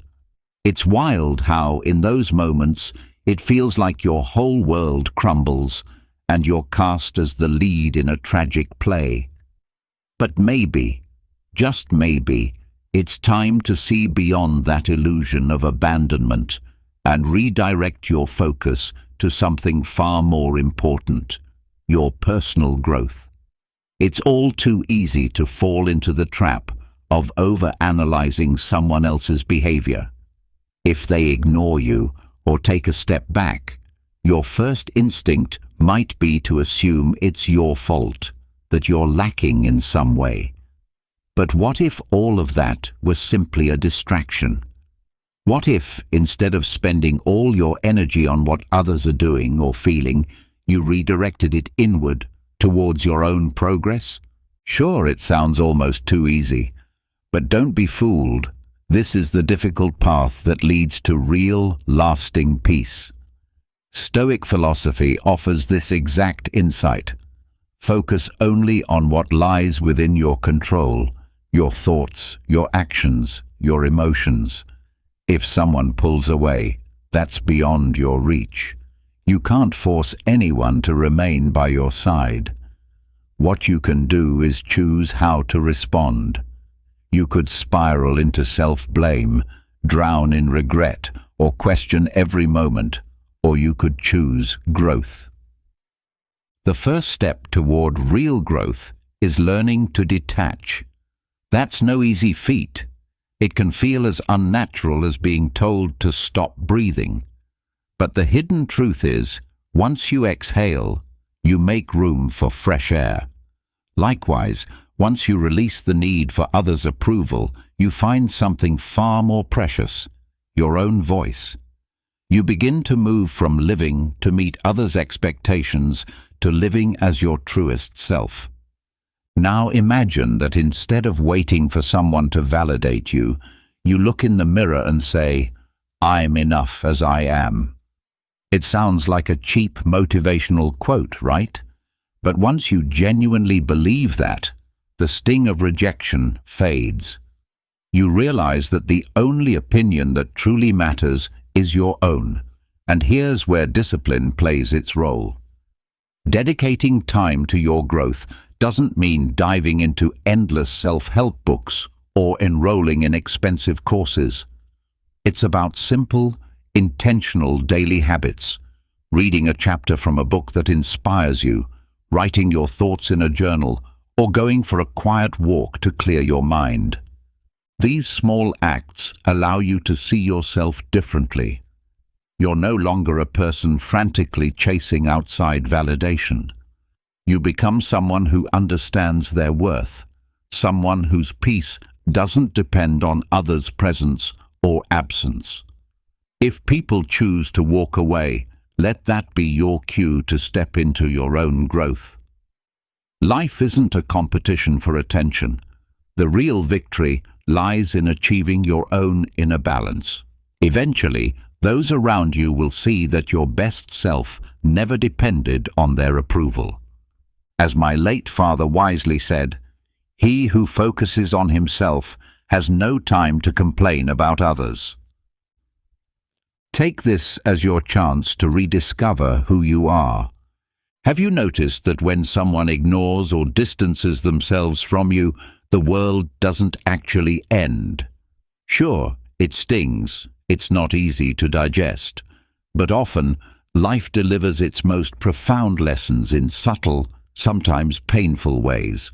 So instead of panicking or turning the situation into a dramatic event, what if you used it as a moment to reflect? Not in front of the mirror you use to do your hair, but the deeper one, the one that reveals your soul. Ask yourself, what's really happening inside me? The Stoics talk a lot about accepting what's beyond our control and investing our energy into what we can influence. So when someone decides to pull away, rather than wait around hoping they'll come back or perform emotional gymnastics to win them over, use that space to reconnect with yourself. This isn't about blaming them. It's about turning inward. If something within you needs adjusting, now is the time to tend to it, to bring yourself closer to peace. It might sound contradictory, but when you're constantly surrounded by people, it's easy to lose touch with your own voice. You become so focused on what's expected of you, how you should behave, or the roles you're supposed to play, that you lose your essence. And when someone distances themselves, it grants you that rare chance to hit pause. It's like the universe whispering, take a breath, tend to yourself. One of the most effective ways to seize this moment is through introspection. Ask yourself, what do I truly want? Not what others expect of me, but what I honestly desire. When you allow yourself the time and space to explore your own needs and dreams, you realize relationships aren't supposed to feel like burdens. They're meant to be places of shared growth. This is where self-understanding becomes your anchor. It helps you recognize boundaries, those lines you may have unknowingly allowed others to cross time and again. Often, when someone pulls away, it's a signal for you to wake up and start reclaiming your sense of self. But saying, I'm going to rediscover myself, isn't enough. This journey demands effort, dedication, and radical honesty with yourself. A great place to begin is with journaling. Write down what truly matters to you without fear or judgment. Put your inner truths on paper, whether it's a longing for peace, a desire to heal from a toxic relationship, or simply a need for quiet. This act alone can help you see what's been hidden beneath the noise. Alongside journaling, try meditating on boundaries. Close your eyes and picture an invisible circle surrounding you, one that safeguards your peace and essence. This visualization does more than offer mental clarity. It reminds you that your well-being comes first, and when others cross those boundaries, you'll know how to respond, not react. In doing so, you return to yourself. You stop being lost in what others expect and begin to live from the core of who you are. That's the kind of rediscovery that changes everything. You can finally respond from a place of strength rather than from desperation. Gratitude becomes a powerful ally, especially when we find ourselves caught in the chaos of relationships and the constant influence of others. In the midst of all this noise, it's easy to forget the small things that truly reconnect us with ourselves. Taking time to be grateful for quiet or joyful moments, like getting lost in the pages of a good book or enjoying a peaceful walk alone, can be a gentle yet powerful way to rediscover what genuinely matters and what brings you peace. So when the cold wind of indifference starts to blow in your direction, don't rush to act or chase after what's slipping away. Instead, see this distance as a gift. Stoic philosophy reminds us that while we can't control the behavior of others, we can absolutely control how we respond. If someone distances themselves or chooses to ignore you, it's not a catastrophe. It's an opportunity to come back to yourself, to recalibrate, and to make the inner changes that truly matter. Don't get lost in the external noise. Don't waste precious time trying to decipher what's not meant to be understood. Because at the end of the day, the most important relationship you have, the one that needs your care and attention above all, is the one you have with yourself. When you finally gain clarity about what you want and what you are no longer willing to tolerate, life becomes less complicated, more genuine, and most importantly, more yours. Let me tell you something, my friend, a truth that may sting, but is solid and unshakable. The one who has never learned to be alone will never truly know who is worth having by their side. If you've made it this far, write in the comments, "Whoever leaves should not come back." I'd love to hear about your own experiences and triumphs. Don't forget to subscribe, turn on notifications, and leave a comment. This lets YouTube know that these videos are valuable to people like you. Your support encourages us to keep creating content that speaks to your journey. I also recommend checking out the last 2 videos we shared. They may resonate with you deeply. Thank you from the bottom of my heart for your time and your support. I'll see you in our next video.